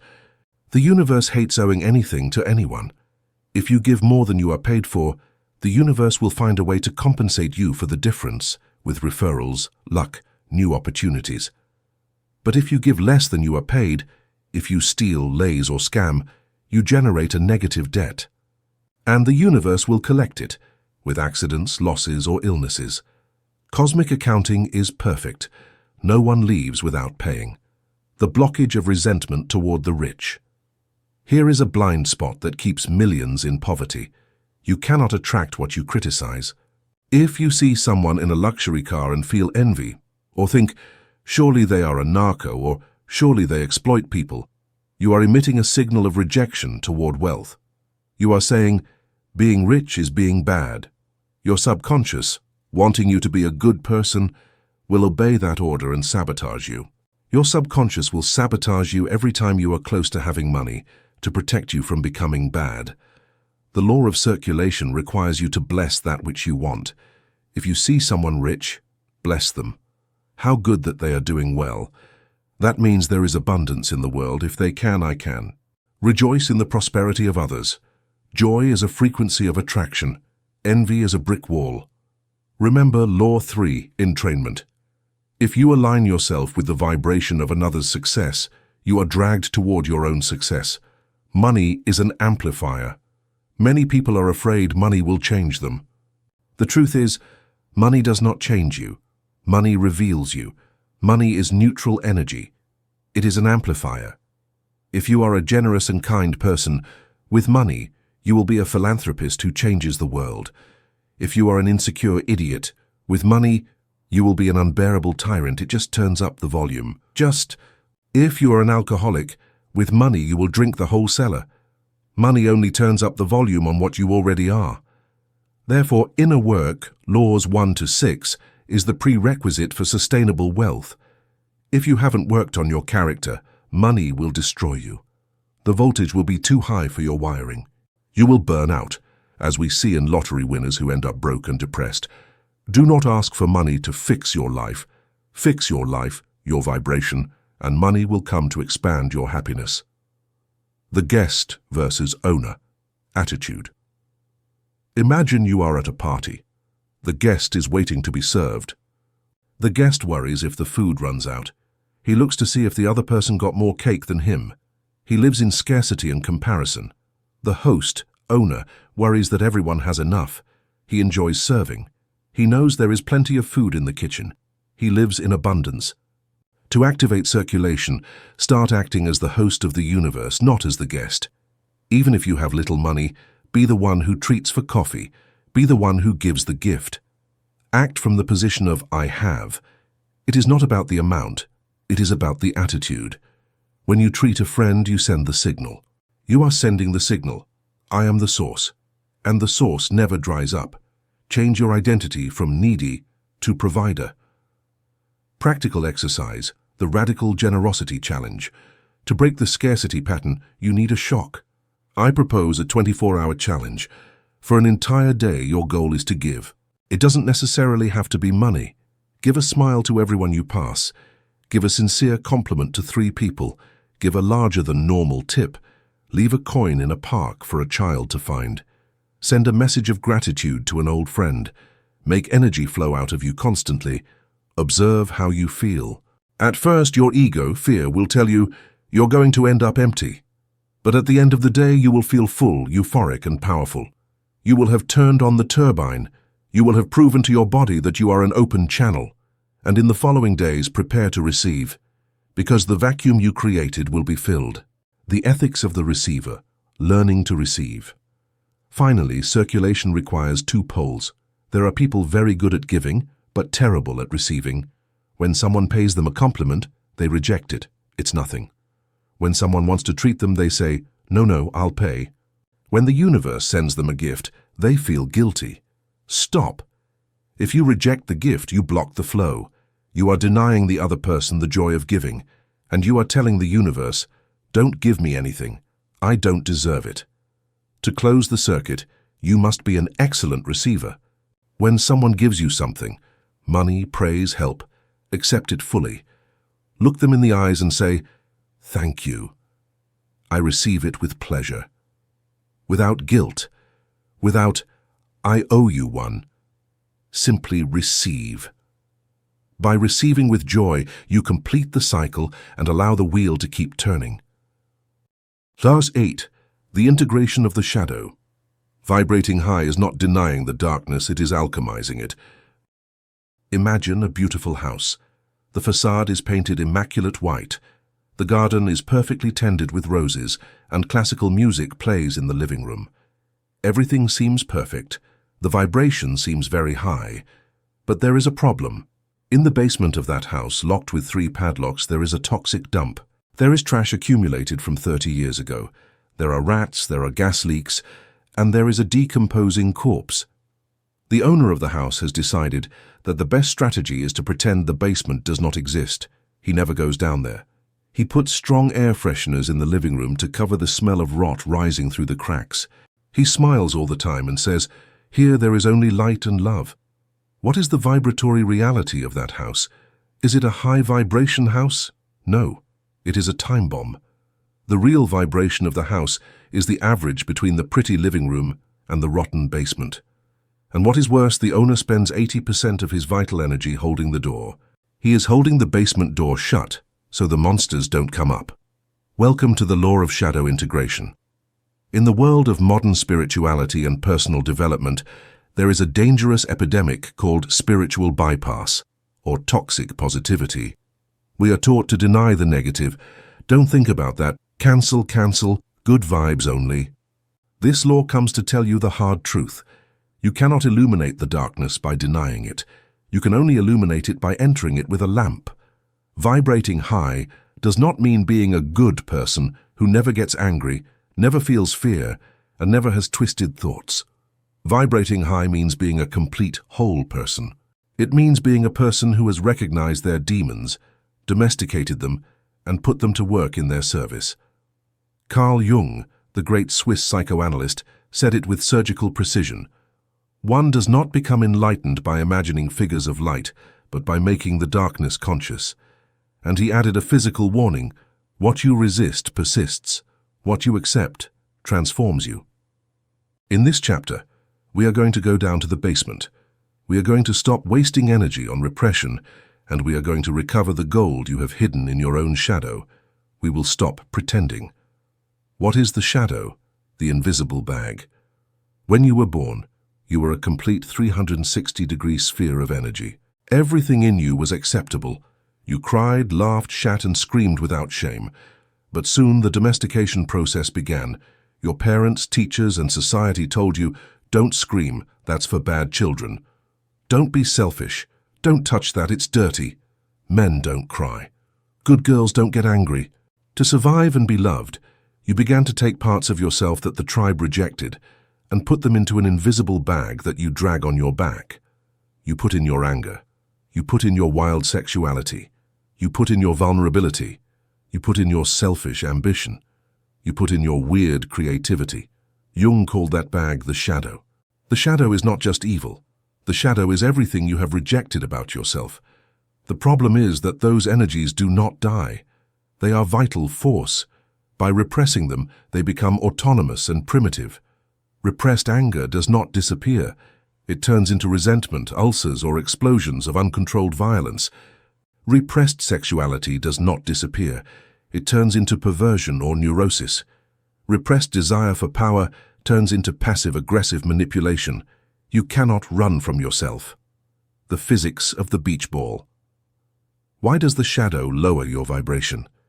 Imagine you are in a pool and you try to keep a giant beach ball submerged under water. The ball is your shadow. The water is your subconscious. Keeping the ball down requires constant effort. Your arms get tired. You are tense. You cannot swim freely. You cannot play. You cannot embrace anyone because your hands are busy repressing the ball. Your available energy for life, to create money, to love, to heal is minimal. Your energy is minimal because most of your RAM is being used by the defense system. Vibrationally, repression is a frequency of resistance. Resistance is friction. Friction generates heat and wear. A person with a large and unintegrated shadow is always tired. And worst of all, when you get distracted, the ball jumps out. When you are stressed or drunk, the ball jumps out of the water with explosive force, hitting you and others. The law of integration tells you, let go of the ball. Let it come to the surface. Look at it. Accept it. The moment you stop repressing, you recover 100% of the energy you used to hide. That release of energy shoots you upward on the Hawkins scale. The mirror mechanism. Projection. How do you know what is in your shadow if, by definition, it is unconscious and you don't see it? The universe, in its infinite intelligence, gives you an infallible detection system. Projection. The law of the mirror says, everything that irritates you, bothers you, or fascinates you exaggeratedly about others is a reflection of something that is inside you and you have not accepted. Do this test right now. Think of a person you cannot stand, someone who drives you crazy. What quality does that person have that you hate so much? Is he arrogant? Is he selfish? Is he a liar? Is he lazy? If your reaction is disproportionate, visceral, it is because you have that same quality in your shadow, but you don't allow yourself to see it. You hate the arrogant because you have repressed arrogance that you don't allow yourself to express. Perhaps you act humble, but deep down you believe you are superior. Seeing it in another, doing it freely, gives you unconscious envy and rage. You hate the lazy because you don't allow yourself to rest, and you demand too much of yourself. Your inner lazy person screams to come out, and seeing it outside, you attack it. The world is your mirror. If you surround yourself with angry people, it is because you have not integrated your own anger. If you surround yourself with people who cheat you, check where you are cheating yourself or where you are dishonest. This is hard to accept. The ego screams, no, I am good, he is the bad one. I am. But the law of vibration is impersonal. You do not attract what you want. You attract what you are, including what you are in secret. The golden shadow, your repressed greatness. There is an unexpected twist. We don't just repress the dark. Often, we repress our light. This is called the golden shadow. Many of us grew up in environments where shining was dangerous. If you were too smart, you were bullied. If you were too pretty, they were jealous of you. If you had a lot of talent, they told you, don't think so much of yourself. So you put your genius, your power, your beauty, and your leadership into the shadow bag. You made yourself small to fit in. Today, when you see someone successful, brilliant, and charismatic, do you admire them or envy them? Deep admiration and envy are signs of your golden shadow. If you idolize a leader, it is because you are projecting your leadership onto him instead of assuming it yourself. If you envy an artist, it is because you have an artist chained in your basement. Integrating the shadow also means daring to be great. It means stopping being afraid of your own light. Marianne Williamson wrote, "Our deepest fear is not that we are inadequate. Our deepest fear is that we are powerful beyond measure. It is our light, not our darkness, that most frightens us." Emotional alchemy, turning lead into gold. So how do we alchemize the shadow? How do we integrate the monster? The key is to understand that bad emotions do not exist. There are only misdirected energies. Every aspect of your shadow contains a gift, a gold nugget wrapped in mud. Your job is to clean the mud to keep the gold. Anger. In its shadow form, it is violence and destruction.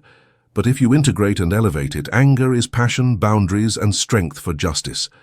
Gandhi used his anger against injustice to free a country. Without his integrated anger, he would have been a passive man. You need your anger to say no and to protect yourself. Fear. In its shadow form, it is paralysis. Integrated, it is prudence, alertness, and respect. Envy. In its shadow, it is the desire to destroy the other.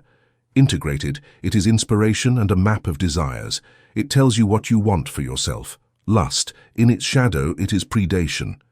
Integrated, it is vitality, creativity, and connection. Law 6. Do not kill the dragon. The dragon is your power. Ride it. A good, harmless human being does not have a high vibration. They have a weak vibration. An integrated human being is dangerous. They have the power to destroy, but they have it under voluntary control. That is true virtue. That is master vibration. Technique 1. The conversation with the demon. Gestalt. To integrate, you must dialogue. When you feel a strong negative emotion, jealousy, rage, anxiety, do not anesthetize it with Netflix or food. Do the opposite. Invite it for a coffee. Sit in silence. Close your eyes. Locate the emotion in your body. Where is it? What shape does it have? Give it a face. Personify it. If that jealousy were a being, what would it look like? Perhaps a scared child, a green monster, a dragon. Ask it, what do you want? What do you come to teach me? What are you protecting me from? Listen to the answer. You will be surprised. Anxiety will tell you, I am protecting you because I don't want you to be rejected like when you were 5 years ago. Rage will tell you, I am here because you are letting them abuse your boundaries and I need you to defend yourself. The moment you hear the message, the emotion stops screaming. It is no longer your enemy, it is your messenger. Say to it, thank you, I see you, I accept you. Now I take command, but I value your warning. By doing this, the vibration of the emotion changes from dissonance to coherence. You have alchemized the lead. Technique 2. Ho'oponopono, vibratory cleaning. This is an ancient Hawaiian technique to heal the shadow and projection. It is based on the premise that you are responsible for everything you see in your reality, because if it is in your reality, it is in your vibration. If you see a corrupt politician on TV and it makes you angry, that corruption resonates with a memory in you. To clean that memory, data in your internal water, you repeat 4 phrases like a mantra directed to the divinity or your subconscious. I am sorry. I recognize that something in me has created this projection. Please forgive me for having held this memory of unconscious pain. I love you. You speak to the blocked energy. Thank you for the opportunity to release it. Repeat it in the face of any conflict. Your boss yells at you. Instead of reacting, Law 3, mentally say, I am sorry. Please forgive me. Thank you. I love you. You are cleaning the shared shadow between you and him.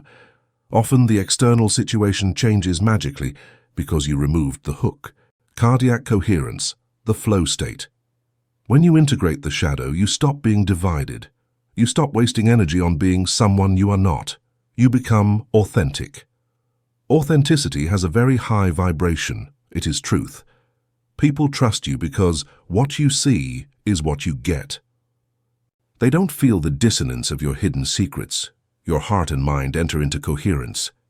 In this state, manifestation is fast. Why? Because when you ask the universe for something, you ask with 100% of your being. Before, you asked for wealth with your conscious 10%, but your shadow screamed, "I don't deserve it." The universe listened to the shadow, which is stronger. Now conscious and subconscious are aligned. The message is a laser. I want wealth, and I accept the responsibility it brings. The universe responds, done. The dark night of the soul. Sometimes when you start this work, things seem to get worse before they get better. It is the cleaning effect. If you start cleaning a pond full of mud, at first the water gets cloudy because you are stirring the bottom. You may feel sadness, cry for no reason, or have strange dreams. It is called a healing crisis, or the dark night of the soul. Do not be afraid. It is an excellent sign. It means the shadow is moving. The plug has popped. Do not run. Do not medicate yourself so as not to feel, unless clinically necessary. Go through it.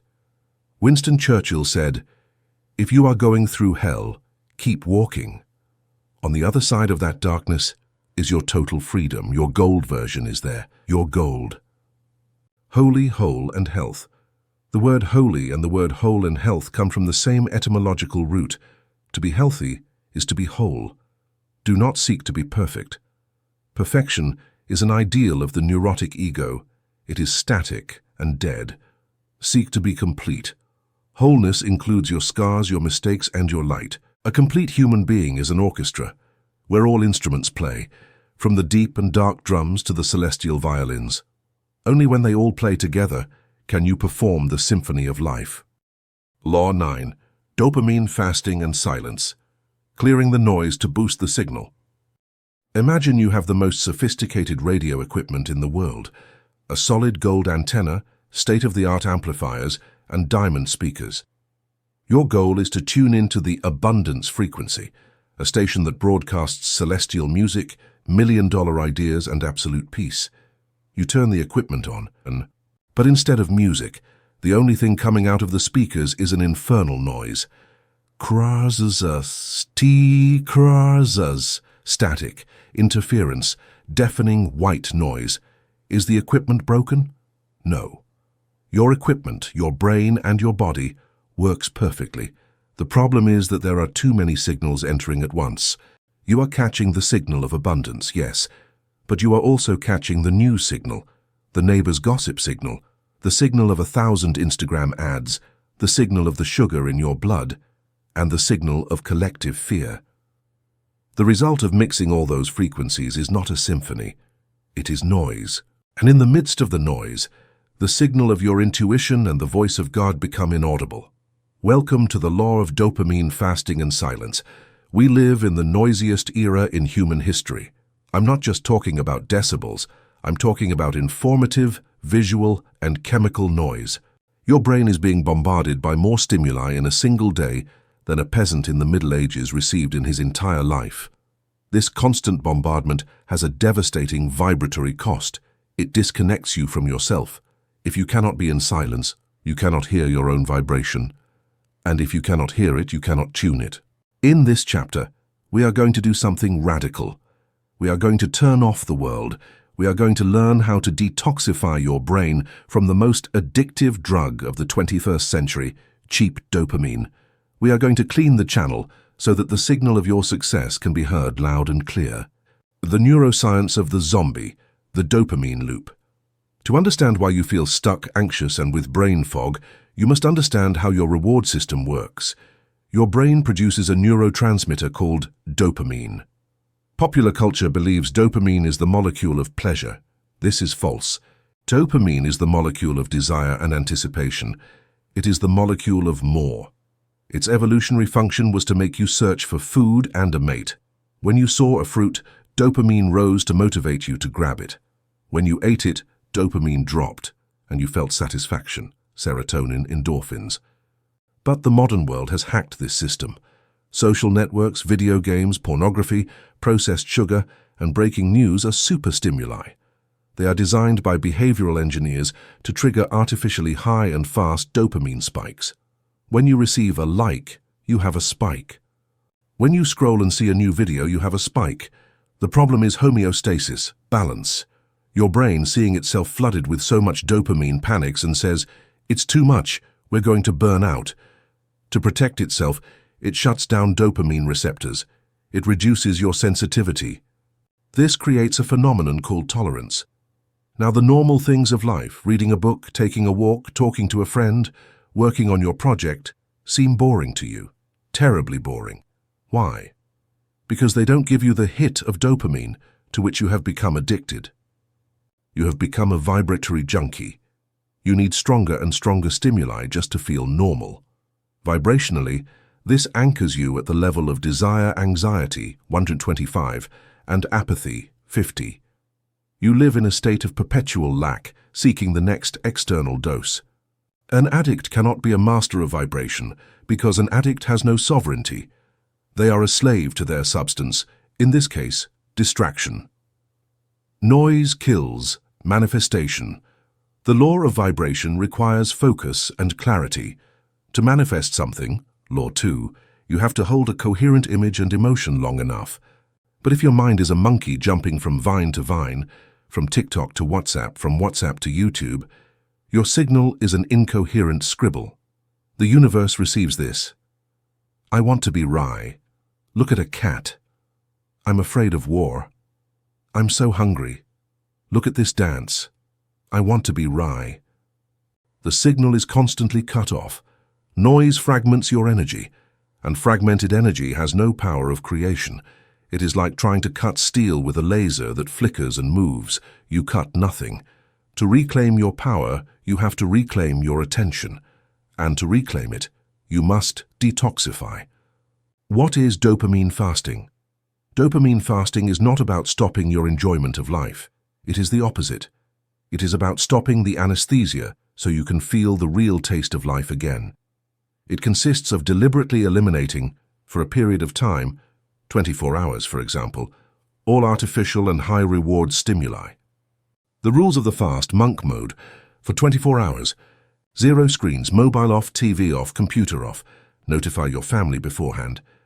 0 music, suck podcasts. Yes, even this audiobook. You need external silence to find internal silence. 0 junk food. Only simple and natural foods or a total food fast, law 4. No sugar or stimulants. 0 sex, masturbation, conservation of energy. 0 entertainment, reading. Only spiritual reading or journaling. 0 drugs, alcohol. What can you do? Walk in nature, meditate, write by hand, stare at a wall, drink water, be with yourself.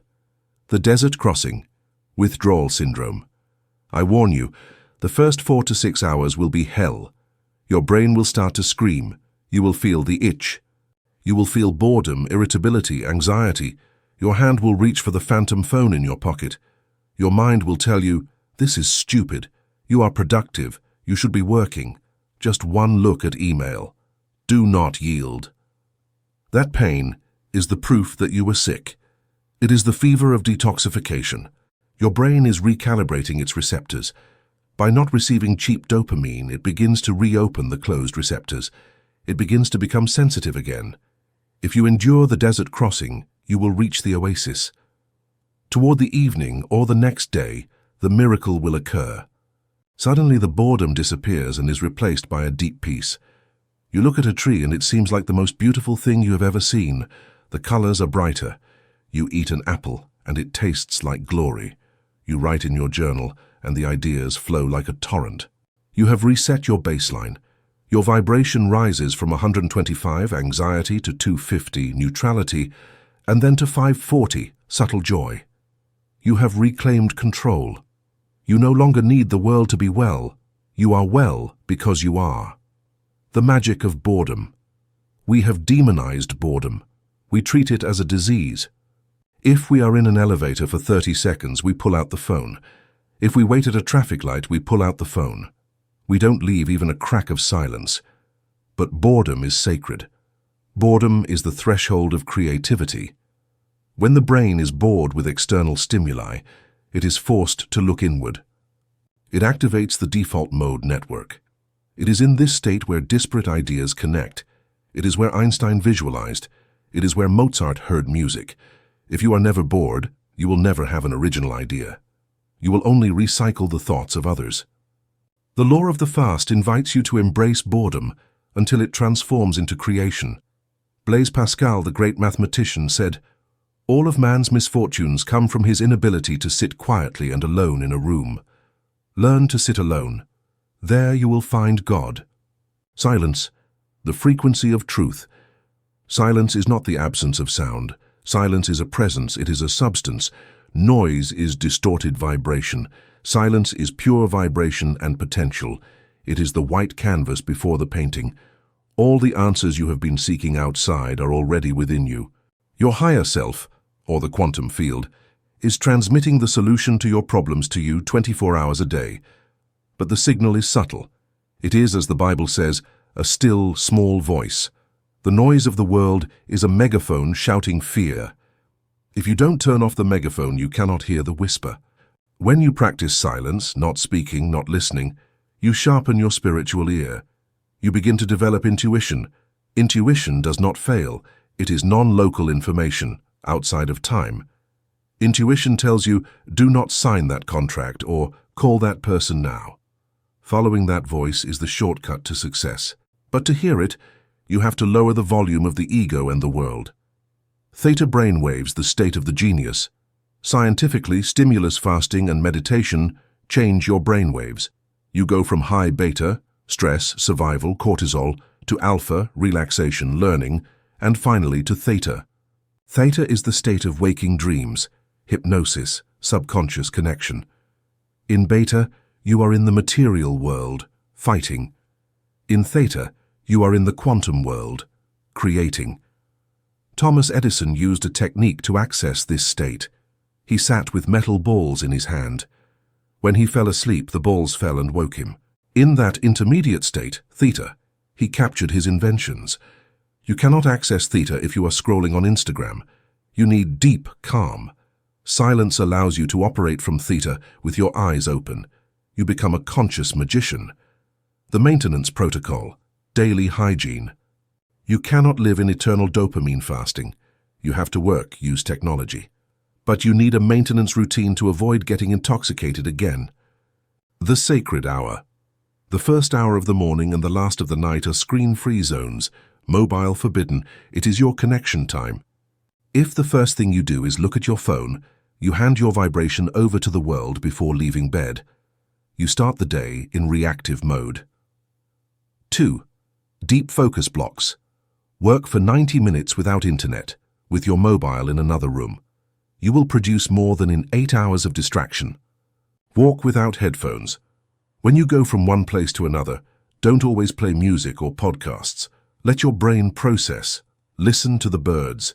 Return to 3D reality. Eat without screens, honor your food. Notifications disabled. You decide when you look at the phone, be the cause. The clarity of vision. When you clear the noise, something wonderful happens with your goals. Many of the goals you thought you had disappear. You realize you wanted that sports car or that fame only because social noise programmed you to desire it. Mimetism. By returning to silence, you discover your soul's desires. Perhaps you discover that what you want is a quiet life in the countryside, or to create art, or to help others. Pursuing false desires, implanted by noise, is the recipe for unhappiness. Pursuing authentic desires fills you with infinite energy. Dopamine fasting saves you years of climbing the wrong ladder. The space for the miracle. The law of the vacuum says the universe abhors a vacuum. If your mind is full of junk, divinity cannot enter. It doesn't fit. By doing this fast, you are creating a sacred vacuum in your mind. You are saying, "Universe, I have cleaned the house, I am ready to receive." And the universe will respond. Often the greatest epiphanies and manifestation miracles occur right during or after a period of silence. The million-dollar idea arrives in the shower just when you stop trying to force it. Law 10. The miracle frequency, anticipatory gratitude and the collapse of time. We have reached the top of the mountain. We have traveled through the map of consciousness, cleaned our bodies of toxins, tamed the mind, protected our energy from egregores, and learned to transmute our sexual fire. Now, you are standing before the door of mastery. Behind that door, the linear rules of cause and effect cease to apply. Behind that door, time bends, improbable events happen, impossible healings occur. We enter the domain of the miracle. But let's define miracle. A miracle is not a violation of the laws of physics. It is the operation of higher laws that conventional physics has not yet finished cataloging. The miracle is simply an acceleration. It is an acceleration of the manifestation process. It is the collapse of time. It is when the space between the desire, point A, and the manifestation, point B, is reduced to zero. What is the frequency that allows this quantum leap? What is the key that opens this door? It is an emotion you have felt many times. It is an emotion you have used backwards your whole life. It is gratitude, but not reactive gratitude. Thank you for the gift you gave me yesterday. We are talking about anticipatory gratitude. Thank you for the gift I know is coming, even though my eyes do not yet see it. Welcome to Law 10, the miracle frequency. In this final chapter, you will learn to use gratitude not as a rule of courtesy, but as the most advanced reality creation technology that exists. The error of linear time, the waiting trap. Most people live trapped in the Newtonian model of reality. They believe in the relationship. Seeing is believing. When I see the money in my account, I will feel abundant. When my partner appears, I will feel loved. When I am healed, I will feel grateful. This approach is logical for the rational mind, level 400, but it is useless for the quantum mind, level 500 plus. Why? Because it reaffirms lack. If you are waiting to have it in order to feel it, you are vibrationally emitting the signal of, I don't have it. And since the universe is a mirror, law 3, as long as you emit, I don't have it, the universe will continue to reflect, not having it. It is an infinite loop. Law 10 inverts the equation, believing is seeing, or more specifically, feeling to collapse. Quantum physics tells us that all possibilities exist simultaneously in the quantum field as probability waves. There is a version of you that is already a millionaire. There is a version of you that is already healthy. There is a version of you that is alone and sad. All exist now superimposed, like radio channels in the air. What turns a wave, possibility, into a particle, reality, is the observer. And the way you observe in the quantum field is not with your eyes, it is with your feeling, the emotional signature of gratitude. Here enters the masterful teaching of Dr. Joe Dispenza. When do you normally give thanks? When you have already received something.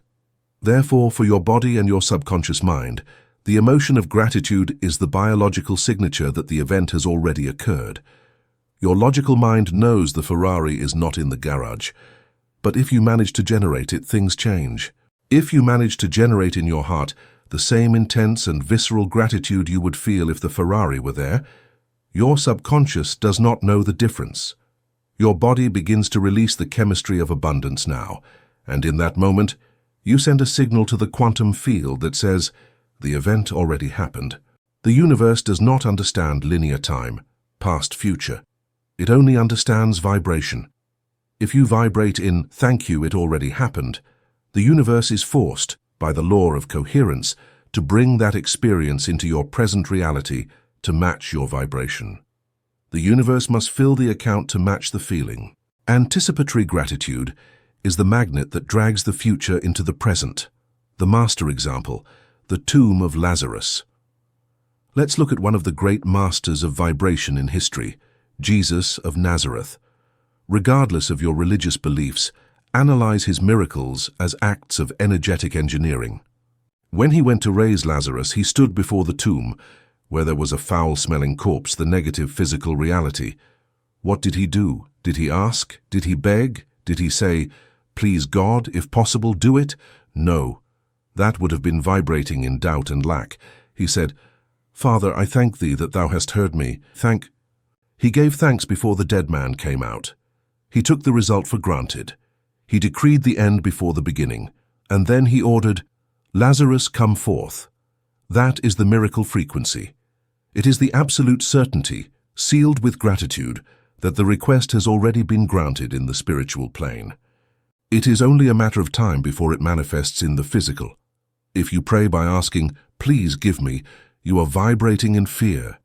If you pray by thanking, "Thank you because it is already mine," you are vibrating in power. The law of increase. What you appreciate, appreciates. The word appreciate has a beautiful double meaning. 1. To give thanks for something. 2. To increase in value, like when a house appreciates. It is not a linguistic coincidence. It is a metaphysical law. That which you appreciate, appreciates, grows in your life. That which you despise, depreciates. If you have an old car and you complain about it every day, this junk, you are de-appreciating it. You are sending energy of destruction. The car will break down faster. If you look at that same car and say, "Thank you for taking me to work," you are injecting it with life energy. The car will work better. You will be vibrating at the frequency necessary to attract a new car. You cannot receive the big if you despise the small. If you despise the dollar you earned today, you will never earn the million. Gratitude is the leaven that makes the bread of reality grow. Do the test. Start exaggerating your gratitude for everything. By putting your focus, Law 9, on the good, you expand it. Complaining is the fertilizer of poverty. Gratitude is the fertilizer of wealth, the mechanism of heart coherence. Greg Braden and the Heart Math Institute have scientifically demonstrated how this works. The heart generates a field 5,000 times more powerful than the brain. The brain generates the thought, the electrical signal. I want a new car. The heart generates the emotion, the magnetic signal. Gratitude, love. To manifest, you need to unite both. If you think, "I want to be healthy," but feel fear of disease, the magnetic signal of fear wins by a landslide, 5,000 to 1. The miracle occurs when you enter heart coherence. When your mind has clear intention and your heart has elevated emotion, a perfect standing wave is produced that modifies the structure of the atom. Practical exercise, the quantum leap. This is the definitive ritual to apply Law 10. Do it every morning. Silence, enter a meditative state, Law 9. Intention. Bring to your mind the clear image of what you desire. Visualization. See yourself doing something you would do if it were already real. The master emotion. While you see that scene, invoke gratitude, feel the joy, feel the relief, feel the emotion before the event. 5. Release. Open your eyes and say, "It is done. Thank you." And then get up and live your day as if you were already that person. Do not look for signs. You are the sign. The collapse of time, the paradox of waiting. When you do this correctly, something strange happens. You stop needing it to happen. Why? Because you have already felt it. You have already given yourself the chemical of satisfaction. You already feel rich. You already feel loved. And here is the great cosmic joke. At the moment, you no longer desperately need it, it appears. Necessity, attachment creates resistance. Gratitude, detachment creates flow. When you live in a state of constant gratitude, you collapse time. Things that would normally take 10 years to arrive through level 200 effort arrive in 6 months through level 500 flow. Coincidences pile up. Your friends will say how lucky you are. You will know it is frequency. The vocabulary of the miracle. Remember Law 2, Cymatics. Your words seal the spell. You have to change your vocabulary of petition for a vocabulary of confirmation. Instead of, "I hope I get this job," say, "Thank you for my perfect new job position." Instead of, "I want to be healed," say, "Thank you for the healing. Thank you for the healing occurring in my cells right now." Instead of, "I need money," say, "I am so happy and grateful now that money comes to me in increasing quantities." Write these phrases, paste them on your mirror. At first, you will feel like a liar. Your 3D reality will say it is false. But remember, 3D reality is only the echo of the past. It is the wake left by your old vibration. Your affirmations of gratitude are the seed of the future. Ignore the echo. Water the seed. The state of the Sabbath, Neville Goddard. Neville Goddard called this state of certainty the Sabbath, the day of rest. It does not mean not working physically. It means mental rest. It means you are no longer worried about how it will happen. You have planted the seed in imagination. You have watered it with gratitude, and you know nature will do the rest. You do not dig it up every 5 minutes to see if it grows. You trust. When you live in the Sabbath, you walk through the world without anxiety. You know the check is in the mail. That tranquility is the highest vibration possible, unshakable faith. And faith is the substance of things hoped for, the evidence of things not seen. Gratitude in adversity, the final test. It is easy to give thanks when you win the lottery. Vibratory mastery is demonstrated when you give thanks in the midst of disaster, when you lose your job, when you get sick, when your heart is broken. If at that moment, in the midst of pain, you are able to find something to thank, you become invincible. Thank you for this layoff because I know something better is coming. Thank you for this breakup because it taught me to love myself. By thanking the problem, you remove the negative energy, Law 8, and transmute it into blessing. You reframe it instantly. You become an alchemist. You convert the lead of pain into the gold of wisdom in real time. The devil, low vibration, cannot touch a man who thanks his wounds, because that man uses the wounds to grow. Final integration. The frequency. Man-woman. We have covered the 10 laws. Let's do a quick review to integrate the system. Scale of consciousness, vibrate above 200. Cymatics, decree, don't describe. Entrainment. Protect your environment. Water nutrition, keep hardware clean. Egregores, be sovereign. Transmutation. Use vital force to create. Circulation. Give and receive freely. Shadow, accept your darkness. Silence, listen to intuition. Gratitude, live in the future today.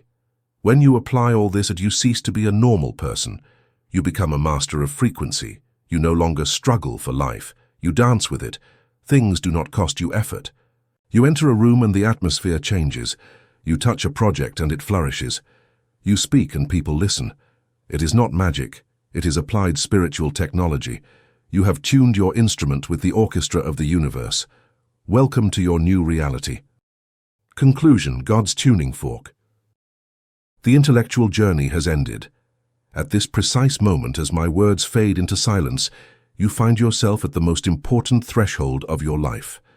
You have spent the last few hours downloading a new operating system into your consciousness. We have navigated the physics of the invisible together. You have learned that you are not solid matter, but a symphony of dancing atoms.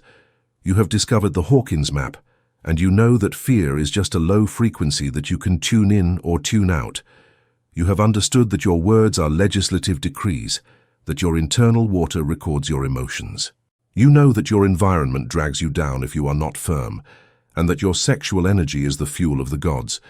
You have learned to integrate your shadow, to fast from the noise of the world, and to collapse time through anticipatory gratitude.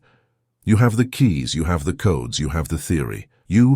But theory by itself is impotent. A map is not the territory. Knowing how to climb a mountain is not the same as feeling the cold on your face and the burning in your legs as you ascend. The real challenge begins now when you take off your headphones and return to the real world. The clash with density. I am going to tell you the truth. The world you are returning to right now is not designed for your new vibration.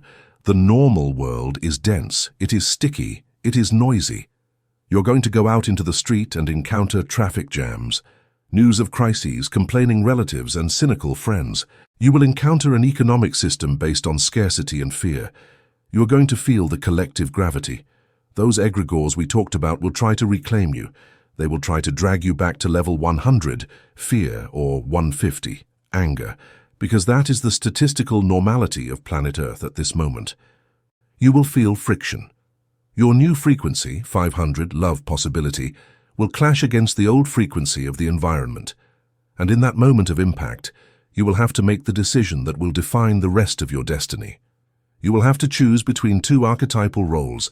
Are you going to be a mirror, or are you going to be a tuning fork? Most people are mirrors. They walk through life reflecting what is outside. If the world smiles, they smile. If the world screams, they scream. If the economy falls, they get depressed. They have no light of their own. They only bounce back the light or darkness they receive. They are thermometers, victims of circumstances, leaves in the wind. You have been called to be something different, something much more powerful and necessary. You have been called to be a tuning fork. The physics of the tuning fork. Think about how a tuning fork works. It is a piece of metal forged to emit a single note, a pure, perfect, and constant note. When you strike a tuning fork in a room full of noise and chaos, the tuning fork does not try to argue with the noise. The tuning fork does not look at the noise and say, "Hey, you're out of tune, change yourself." No, the tuning fork simply is. It simply vibrates. And a miraculous phenomenon of physics occurs. The purity of its note is such that it forces the air molecules around it to organize into that frequency. If you place another silent tuning fork near it, the second one will begin to vibrate through sympathy, resonance. The tuning fork imposes order through its mere presence. You are God's tuning fork. Your job is not to fix the world. Your job is not to convince your pessimistic brother-in-law to change. Your job is not to fight against political or economic darkness. Your job is to hold the note. Your only responsibility is to keep your frequency so high, so clear, and so coherent that the world around you has no choice but to reorganize itself to match you. The pillar of light in the storm. When you enter a work meeting full of stress and fear, do not join the panic. Hold the note of calm. You don't have to say anything. Just breathe in coherence, maintain your posture, and emit the signal. You will see how, magically, the meeting calms down. People will stop screaming. They will find solutions. They will believe it was a coincidence.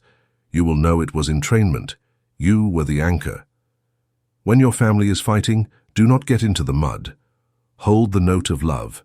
When your bank account is low, do not enter the frequency of poverty.